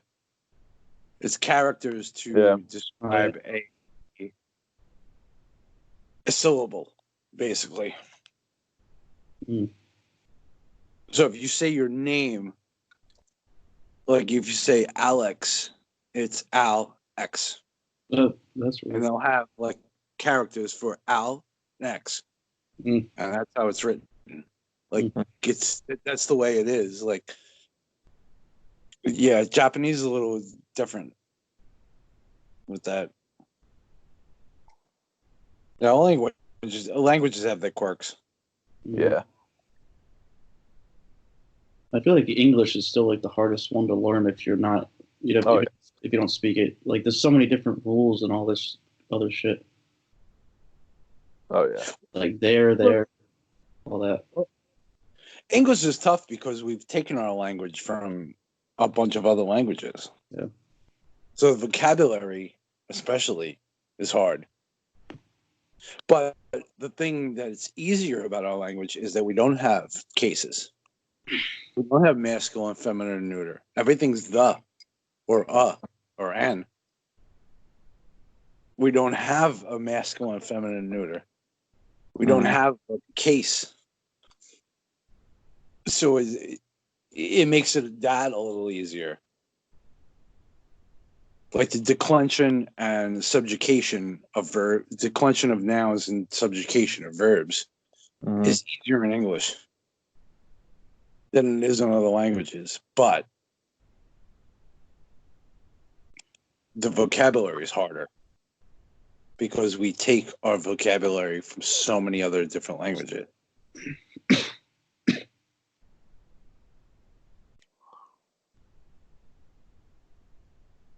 That's why I like Swahili. It's exactly like English. Is it really?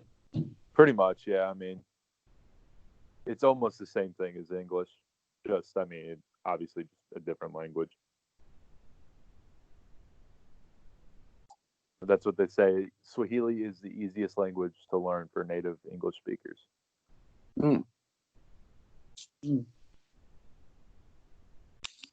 That's interesting. I know. Because when I was looking up what languages I needed to take on like Ohio State's Reddit, everyone said Swahili. So I did some research on it and said it's one of the easiest languages to learn for native English speakers. That's interesting. But who speaks Swahili? Yeah, really. That's what. Well, my professor is from Tanzania, so it's like a whole mess of different places. Yeah. It's interesting. Yeah. Mainly like African countries.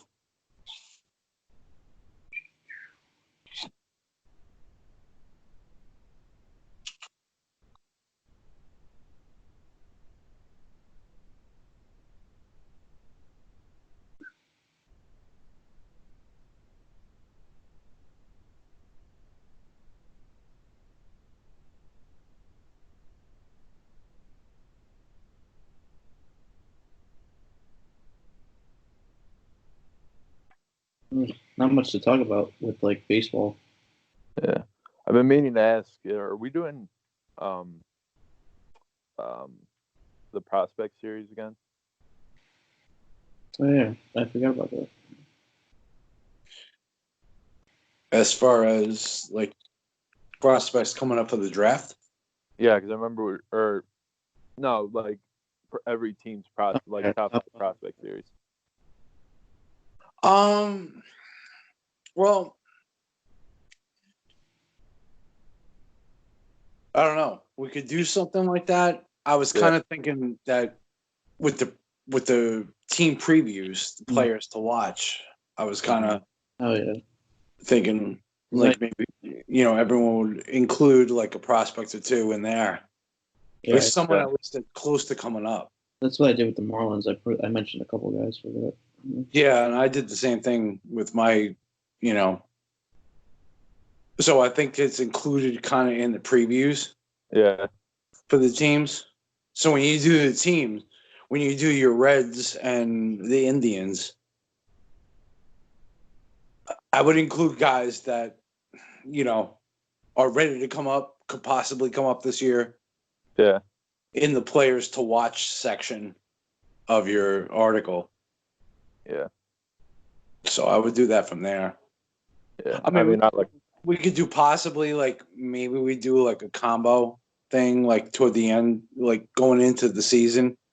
Maybe maybe do like a round table, maybe do like a team thing. Mm-hmm. We all get together and pick like a prospect that we like to see come up, write about him, and then we'll put it in like one article. Like everyone comes up with like two guys, like 10 of us or something like that. Yeah. I mean, if we can get something like that together, that's fine. We can even do like a top 30 prospects or something like that, or like the whole league. Yeah, we organize it however however we see fit. I'm fine with it. I'm fine with that. Yeah, I mean, I wasn't like dying to do that. I was just curious. Mm-hmm. Yeah, I would just include it in in the preview. Yeah, in the team preview, include like a couple guys or whoever you want to talk about. Yeah, because I know Seattle. It's funny. Toronto and Seattle actually have a couple guys coming up that are interesting. So I actually have a couple guys in those articles. Yeah. Toronto's got the kid Nate Pearson, pitcher, and Anthony Kay, the lefty they got from the Mets. Yeah. Deal. He's gonna be good. He made his debut last year, man. He had 8 strikeouts in 5 2/3 against the Rays in his debut last year. Got some nice command. Good 3-pitch mix. He could. I wrote about it. You'll see it tomorrow, but I mean, I wrote about it. Like he could break the rotation this year. He might actually be their 4th or 5th starter this year, going into opening day. Yeah. Because honestly, I was looking at the Blue Jays. They have garbage. Yeah, well, they have Ryu, Tanner Roark, and Matt Schumacher. Mm-hmm. Yeah. Those are their top 3. After that, it's Chase Anderson, Trent Thornton, Ryan Baruki, Shun Yamaguchi. Yeah, exactly. I mean, they have a bunch of garbage for 4 and 5. Yeah. If Anthony Kay shows up this year, he made 3 starts last year in September.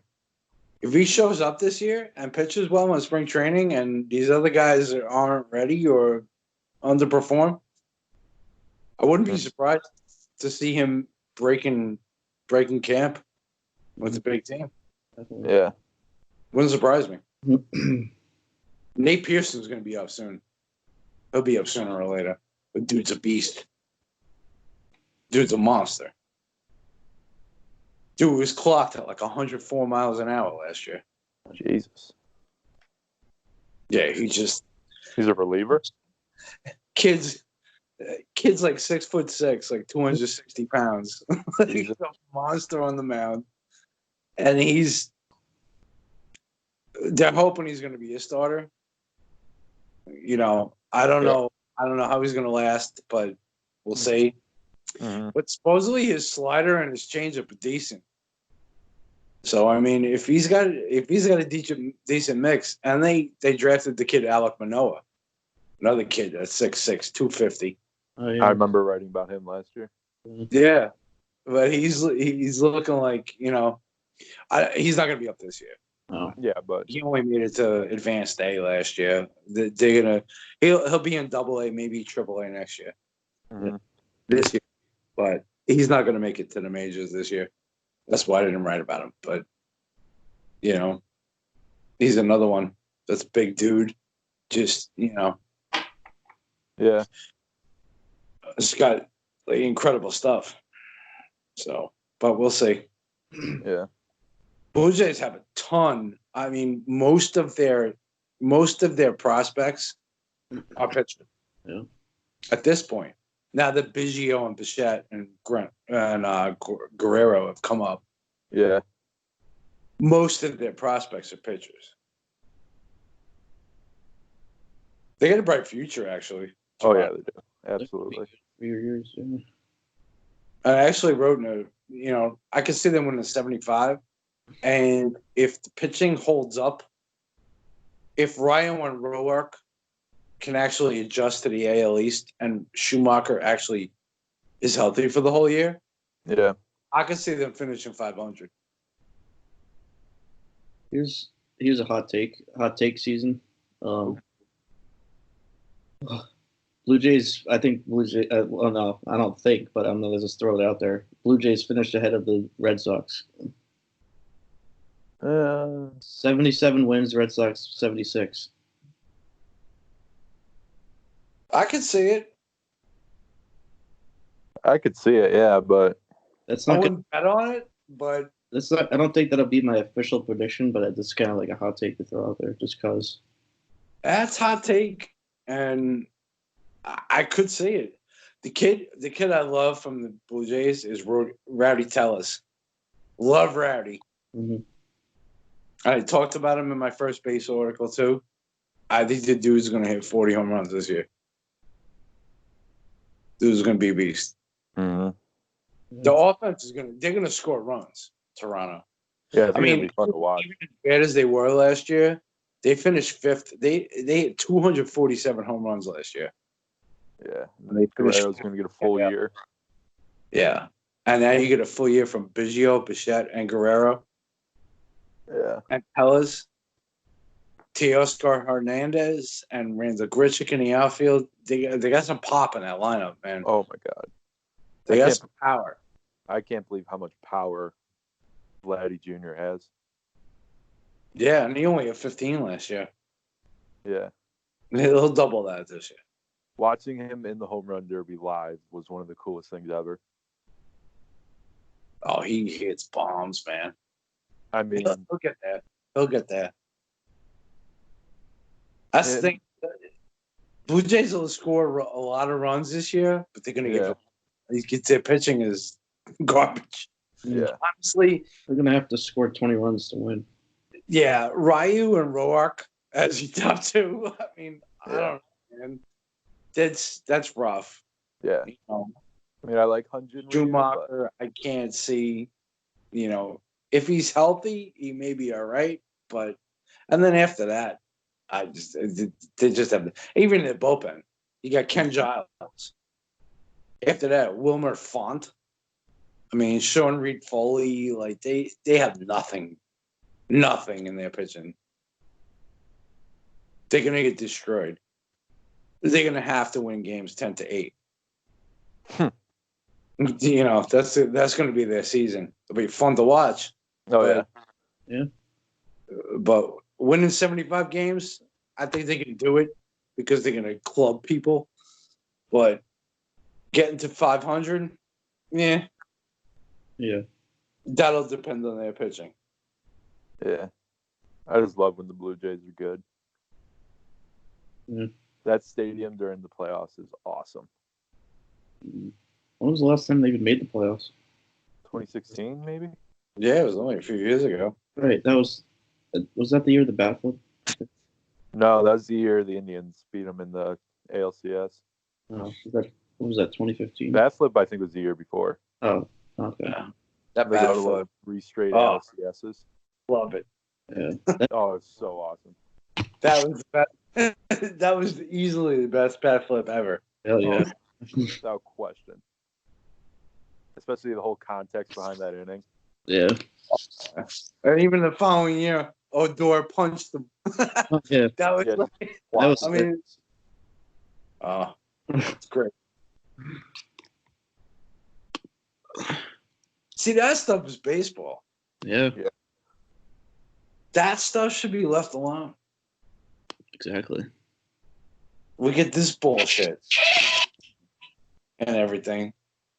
You know, people should stop complaining about the bat flips and all this stuff and start worrying about what actually is going on. Yeah. I was watching this video today. It was that, John Boy. Oh yeah. Yeah, yeah. He does like those breakdowns, and I can't remember. I think it was like Max Muncy when I can't remember which year, but he hit a ball into McCovey Cove. Oh yeah. And I mean, he kind of looked at it for a second, then dropped the bat and started jogging. And Baumgartner, like a second after he dropped the bat, was screaming at him. Yeah. Muncy was like, "Go get the fucking ball out of the water, then."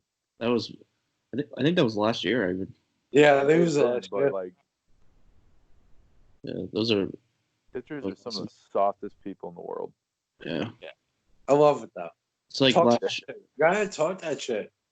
See, I love this stuff. This is the stuff that Major League Baseball needs to market. Yeah. Yeah. They need to market the one-on-one, the pissed off pitcher who gives up a home run, Yeah. or the pissed off batter that the pitcher pounds his glove after he throws strike 3. Like this is the stuff that this is stuff that needs to be marketed. Mm-hmm. I think what they need more of too is freaking mic'd up players. Yes. Yeah. The Yankees did a couple over the last couple of days, and they had Tyler Wade today mic'd up, and some of the stuff he said was so hilarious. Oh yeah, I watched that. That was pretty funny. And then they had like what's his name? I think they had Britton. Oh yeah, they had Zach Britton on. And then they had the one part was like Tommy Canley, and it was like he was just making the weird noises that going like like, and then like it just said like uncontrollable Canley noises. Yeah. Trevor Bauer did that with his media, like that Watch Momentum. He mics up. Oh yeah. Like I know he did it for like Jason Kipnis and Tyler Naquin and Jake Bowers when he was still with the Indians, and it was funny as fuck. Oh yeah, I love that. I always watch those videos. Yeah, and then he had that one, or there's this one video a couple of years ago where Mookie Betts was mic'd up in spring training, talking to the whoever was announcing the game, and a ball got crushed over his head. He's like, "Oh man, I ain't getting this one." Yeah, baseball just does a horrible job at making the game fun. I wish Bowers mic'd up when he threw the ball over the freaking wall. That would have been awesome. I wish they would have showed it on live TV. Yeah. I remember watching that game. Mm-hmm. Yeah, they need to get these guys mic'd up. Yeah. Get people more into the game. I mean, they did it like for the All-Star game the last couple of years, where they had like players getting interviewed like during the game. Yeah, that's fun. Yeah. They definitely need to do more of that stuff. Yeah, they need to do a much better job. Yeah, because having guys mic'd up having guys mic'd up during the game, I mean, this shows their personality. Mm-hmm. Yeah. You know, Yeah, you have guys in hockey and football that have helmets on. Yeah. So you don't even see their faces. Like these guys, at least with the MLB, you see their faces. Yeah. When they're on the field, so they're recognizable. If you can put a personality to a face. Yeah. Like having See, someone like a Francisco Lindor mic'd up. Yeah. Awesome. Definitely. Yeah. Lindor's got such a great personality, man. Yes, he does. Smiles all the time, and like, you know, that's why I would love to like see like, you know, all this stuff. Get Didi Gregorius fucking mic'd up. Yeah. You know what I mean? Like people like that. Too bad Granderson retired. Granderson's gonna be an announcer sooner or later. Yeah. That dude was just like all baseball. Mm-hmm. Love Grandison. Back when like Nick Swisher was playing, if he was mic'd up, holy shit. Yeah. Swisher, perfect example. Yeah, some of these guys, man, they should be mic'd up. Mm. Just anything to get people more excited. Basketball mics up their players. I want McCutcheon mic'd up. Oh yeah. Because you know what it is? It's you're just like excited about the game, man. Yeah. They play like they're in Little League. Yeah. You know, and this is what you need. This is what you need to get the young fans involved. Yeah. That's why I think spring training is one of the most important times to market players, because you have more freedom to mic up players or do more content, and that's where you see players have the most fun, is when they're practicing and all that, doing like batting practice and all that, like what we saw the Yankees put out today. Mm-hmm. Yeah, I love it. Oh, spring training is definitely the time to do it. Yeah. And you got to show these kids that this game is fun, man. Yeah, and you got Go like out there, you know, and have fun doing this. Like it's spring. Spring's coming. Summer's coming. Like nice weather is coming and everything. Like and you get to get out there and play. Definitely the time to do it. Yeah. And all these super young coming superstars are in their early 20s, and the audience you should want to target is in that age demographic. So you should want to go after that. Yeah.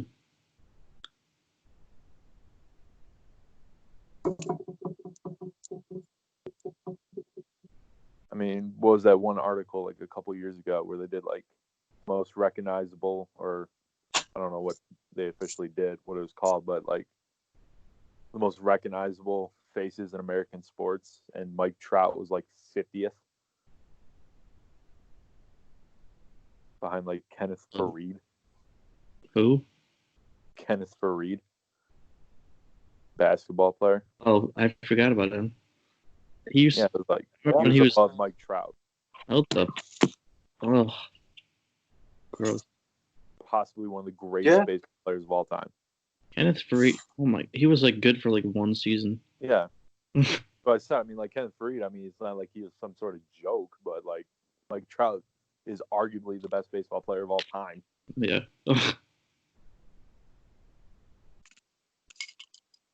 I mean, people always blame it on like, oh, Mike Trout's not. He doesn't want to be out there. He's like kind of conservative. Like, okay. Yeah. So there are players that probably want to that are. Yeah. That's it's not even their choice. Like, I mean, it's just MLB that just doesn't do it.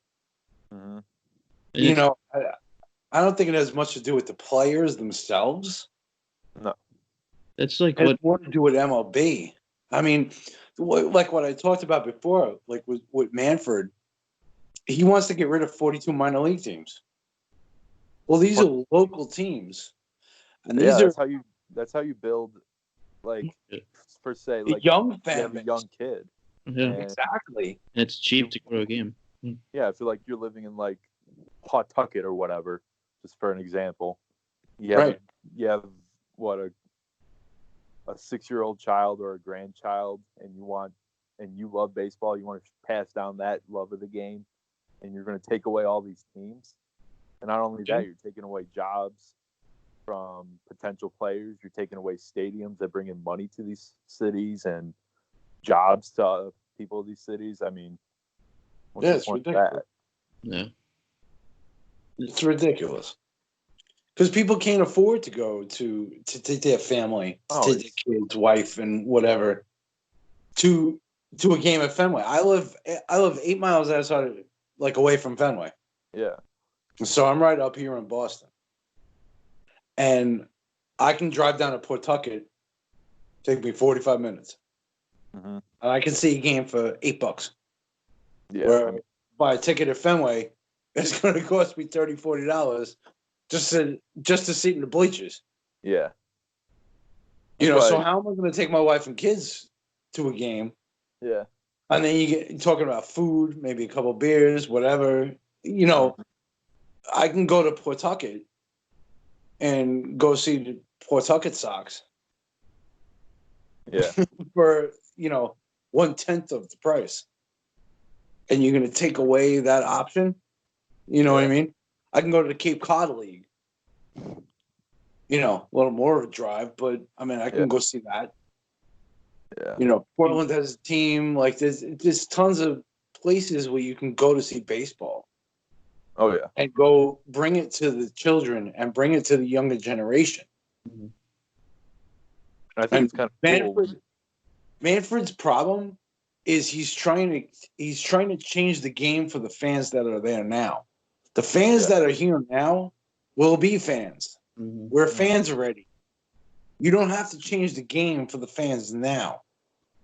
Yeah. Change the game for the fans of the future. Yeah.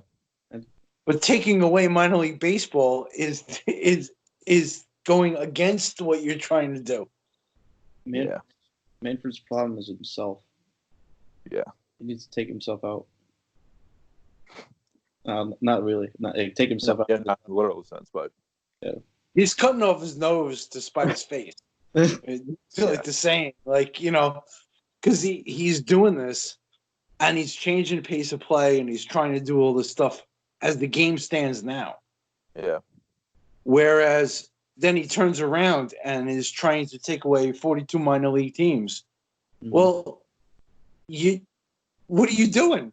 Yeah. Changing the game the way it is, and you're pissing off the people who are fans already, and then you're taking away the opportunity for young fans to become fans of baseball. Mm-hmm. It's a backwards mentality. That's just stupid. Yeah. Yeah. It just doesn't make any sense whatsoever. You can see how bad it is when Mike Trout who doesn't speak on much at all. He's speaking out on that too. Mm-hmm. I also think it's kind of cool when you go watch minor league games and when you're watching the big prospects play. Yeah. It's kind of cool because when I was in middle school, we used to have this incentive program where if you got over 3.0 GPA, there would be a certain day where all those kids would go out and have like some sort of reward.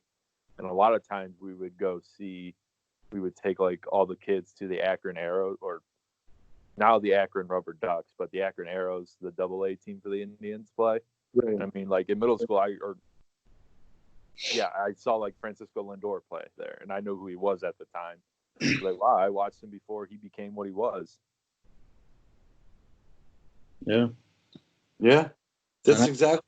When I talked to Gio, when I was talking to Gio the other day, when we did the pod last week or whatever it was, when I talked to him, and he lives up in upstate New York, so he's by the Rochester Red Wings, which is a AAA team for the Minnesota Twins, which I'm a fan of. So I talked to him, and the first thing he said when I talked about Mitch Garver, I saw him 2 years ago when he was in the minor league, when he was in Rochester. Yeah. So this just goes to show you that people are interested in this and looking at the minor league teams and being like, I want to be able to say that I saw this guy before he became a big star. Before he got to the, because that's the first thing Gio mentioned. Oh, I saw him play. I saw this guy play. I saw this guy play in Rochester. I live like 45 minutes away from Scranton, where the Railroaders play, so I got to see all the Yankees prospects coming up, like Torres, Judge, Severino, Sanchez, and then like last year I saw like Vlad and Biggio and those guys. Like I saw them coming up last, like when they were playing them. Like I went to the first series that they played them. Yeah, saw them all come up. I'm like 20 minutes, or since I'm here at Ohio State, I'm like 20 minutes away from the Clippers. So I could see the AAA team. I could go see all of them. So. What minor league team is that again? I forget. Columbus Clippers. Like what, are they the Indians? I forget. Yeah. They used to be the Yankees. Yeah. Used to be the Yankees. I remember when I was little, I would come down. Are they the Mets now? What's up? Are they the Mets now? No, Mets affiliate? The Clippers are the Indians. Clippers and the Indians. Okay. Yeah. I remember when I was little, we would always come down to Columbus just because my family likes Columbus. Then there would be tons of Yankee stuff down here. Yeah. Had no goddamn clue why.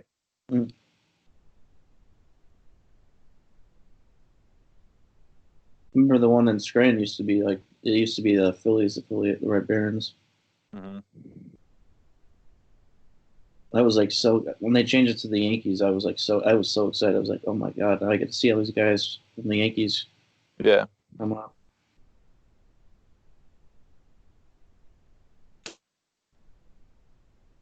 But even like with the Red Barons, I got to see like, I got like Jimmy Rollins and all those guys coming up.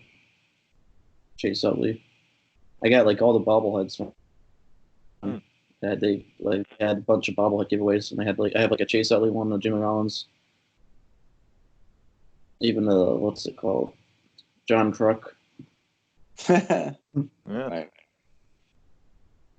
Minor league teams have sneaky good giveaways. Yeah, they're a lot better than major leagues. Yeah, the Indians always have pretty cool giveaways. They do a ton of cool jerseys. I like some of the Yankees ones, but like sometimes they just have like this weird thing. Like I don't even know what the hell it is. Like a freaking, it's probably like sunblock. They have a sunblock giveaway or something, and then some other shit. Like I want a bat or something, or a jersey, but they don't really have much of those.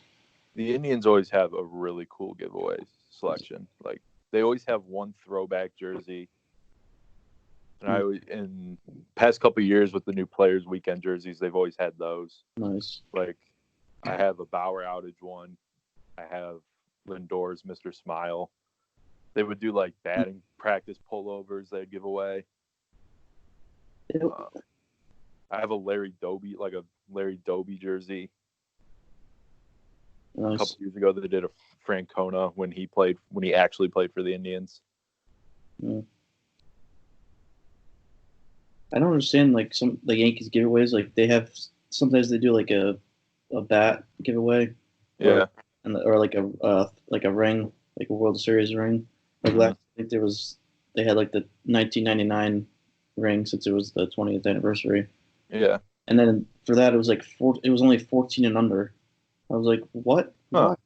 Why can't I get one? Like I have to bring a kid to the stadium to get one. It's like, what the hell? What is it? Why is that only 14 under? I guess because they only have a certain amount, so they just make it that. But still, it's like, you don't think adults want this shit? Yeah. Well, when the Astros are coming into town, I think the Indians are giving away cowbells. So I thought that was kind of funny. Oh, shit. The Yankees should do like a mini trash can. Yeah, no, MLB would shut that down instantly. I think actually, like the minor league, it's like I think that's the Thunder. No, I think actually Staten Island Yankees. When like September they're playing the Astros affiliate, and I think they're giving away a mini trash can at that game. That's awesome. I might actually try to get out to Staten Island to do that. Go to That'd be that. a good boy.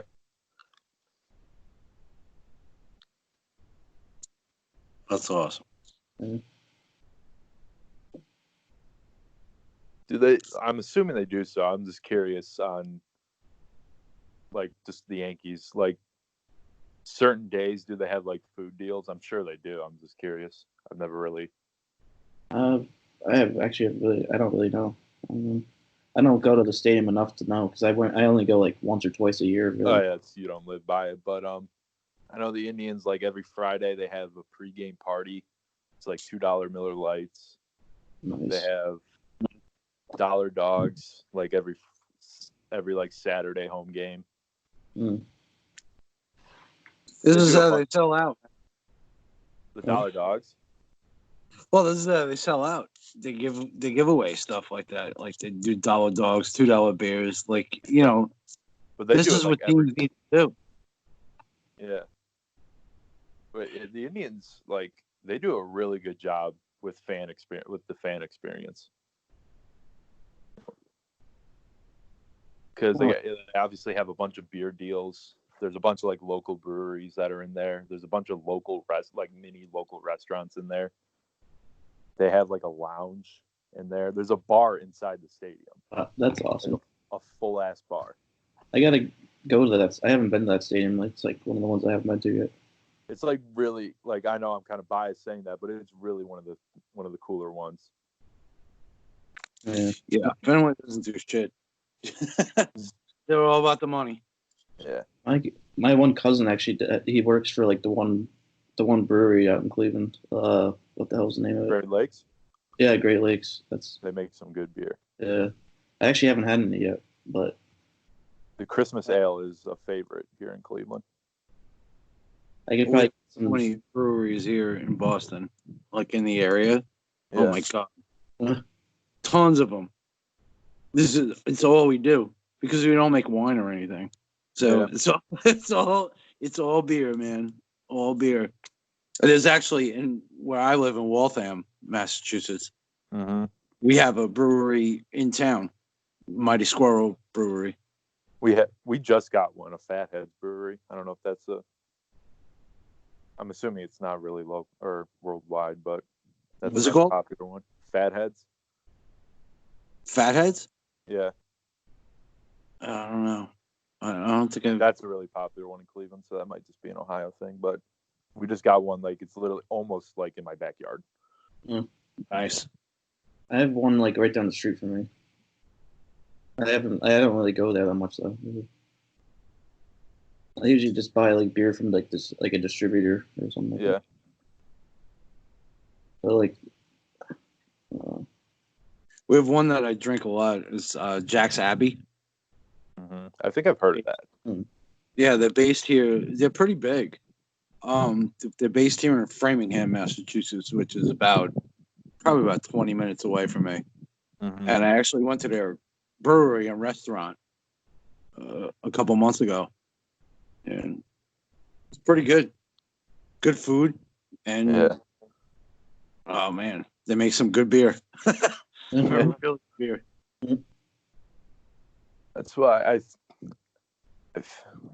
have only been to like two ballparks, but I feel like the Indians are like one of the coolest in terms of fan experience. It's because they put so much new shit in there, like the whole ass bar in the right field. There's like a lounge with like couches and a fire pit in there. oh my god, that's nuts. And then the beer and all that, and the Indians games are relatively cheap.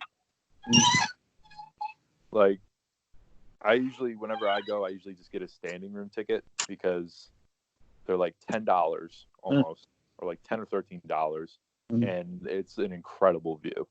Oh my god, $10 for at Yankee Stadium is like way up. You can see the stadium. They'll allow you to look at it. Yeah, that's not happening either in Fenway. No.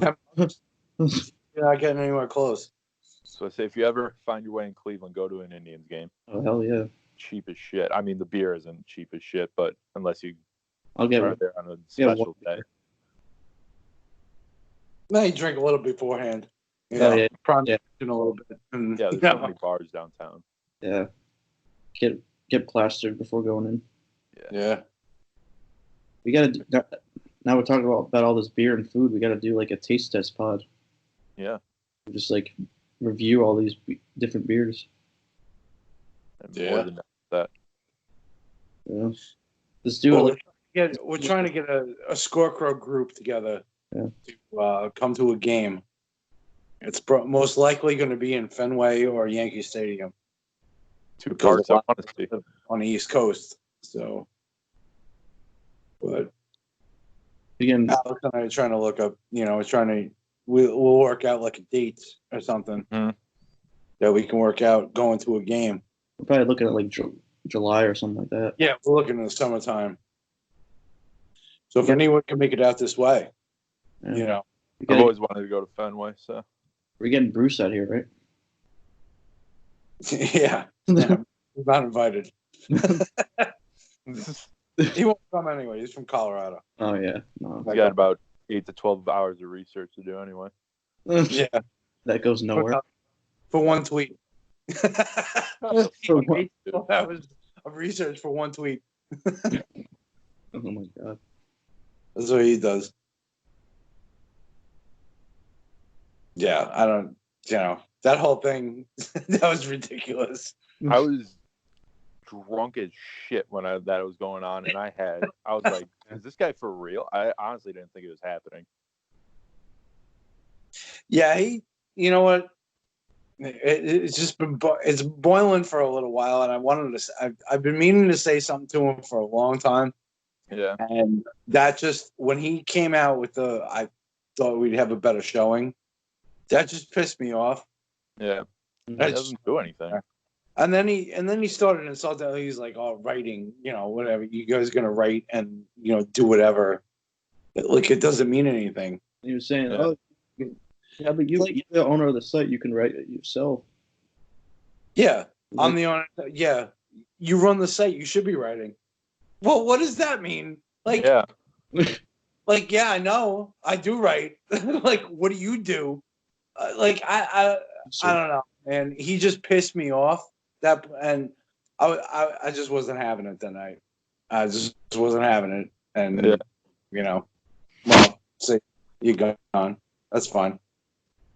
I had no problem with it. Yeah, I'm really gonna miss his in-depth articles. Yeah, really. Like, he's contributed anything. I mean, he was the head of MLB when I first got here, and I just didn't like him from the start. Well, that was the whole thing too. He was the head of MLB when you started last year. But what did he do with the MLB? Yeah. What did he do? Nothing. So him coming to me and saying, "Well, I wanted to do this. I wanted to do." You were the head of MLB. I let you do whatever you want. What are you coming to me for? Mm-hmm. I let him do whatever he wanted. Yeah. Like, Mike is the head of NFL and fantasy football. Yeah. Runs that shit. I let him run it with whatever he wants to do, whatever he thinks is right. Yeah. I'll step in if something is wrong, but I mean, obviously, he runs that stuff, and it's fine. Mm-hmm. Well, Bruce had the same power. He had the same position that Mike did last year. You can read this. And what did he do with it? What did Bruce do with it? If he wanted to do all this fantasy work and fantasy baseball stuff, why didn't you do it? He didn't do shit. Well, there you go. Mm-hmm. So now he wants to say he's been, like, he contributes to, like, the site because he tries to make us better with our research and stuff. Go fuck yourself. Yeah, I mean, like, It's our fault. Get the fuck out. And exactly. I love that scene. Get the fuck out. Yeah, this is bullshit. Yeah. Speaking of which, I've been meaning to ask. I'm just generally curious. Yeah. Who is currently the head of the MLB department? Me. Okay. I was just curious. I know Matt was Yeah. doing it for a while. You're the head of everything. Yeah. Oh, Matt was doing it for a while. Then he bowed out. Yeah. I don't know. I'm running it now. I mean, I'd like to have Matt come back, but he's touch and go with his writing and stuff. So I'm running it for now. So You're fired. yeah, I fire myself. Yeah. Step in my office, please. Yeah, so I'm just running MLB. It is what it is. Trying to keep everyone on point with the previews and the fantasy rankings, and with the spreadsheet and everything. Get everyone on point. That's all. If everyone just keeps up with their stuff that they signed up for, I'm good. Yeah. I mean, it's good. Then, if you sign up for something, just do it. Yeah. That's all. That's all I ask. We can work out certain things if you can't do a day and you got to do this or whatever. Like I know DFS, I saw a bunch of people signed up for. The only thing that's missing is I think Sundays. Yeah. So I mean, if anyone needs a day off, they can't do a day, they can push it on someone else, and I'm sure Joel or myself will pick it up or whatever. I know I signed up for Monday because I want to start getting into that. Yeah. And you signed up for power rankings for AL, I think. So, and then the monthly recaps too. I think I have Central. Yeah, I got the East. Yeah. And then like what's it called? Like the beat writer stuff too. Yeah, beat writer stuff. The beat writer stuff is just It's if anything major happens. Team, jump on it and write an article about it. Like, God forbid, like something happens to Aaron Judge is out 6 to 8 weeks because he has 20. Please don't tell me that. Oh my god. Oh, I'm just using it as an example. But I mean, then Alex, that would fall on you if you want to write an article about it and just be like, yeah, this is what happens. Consult about it, see what's up, and blah blah blah, and just throw it out there. It's up to you. Yeah, I might actually. You know what? If you don't get to the article, you don't get to the article. But I just figured if we can have beat writers and something like that, that at least at least we got something out there. If something does happen, I should probably do one on Severino. Yeah, you could do that. Like get it out tomorrow or something. Yeah, it's up to you, man. Yeah. This is the thing. You guys read the articles. It's views for you. Yeah. I'll publish them. You know that. I'll throw them out there. So, I mean, it's up to you guys. If you want to write it, write it up, submit it. It'll get published. You know that. Yeah. So I'm good with everything. I don't have a problem with any of that. Don't be like Pranoff. Yeah. Yeah. I'm going to write this 5 weeks 3.5 years later. Yeah, I'm working on yeah. But when me and him were doing like the Eagles recap, I was like, "Hey, I texted him like the day after, like the day before it was due or something, or no, not even that. Like probably a week before it was due. I was like, when do you think you're gonna have it? Because I already finished it like way before, and then I was like, "You think you're gonna have it soon?" And I was like, and he was like, "Yeah, I'll have it by like whatever Sunday." I think it was like that, like the Sunday before, and it was like, "I'll have it by next Sunday." And I was like, and it got to that Sunday, and he didn't have it yet. I was like, "This is our last day we need it, so you're gonna have it?" And then he was like, "Yeah, I'll have it today." I was like, and then the day passed, and then he didn't have it. I was like, "What the hell is going on?" Yeah. Oh, Pranov's classic for that. Oh, did you see the basketball article? Oh, that was so fucking funny. That was hilarious. God, man, that was great. What Josh did with him. Yeah. Dude, he didn't address it.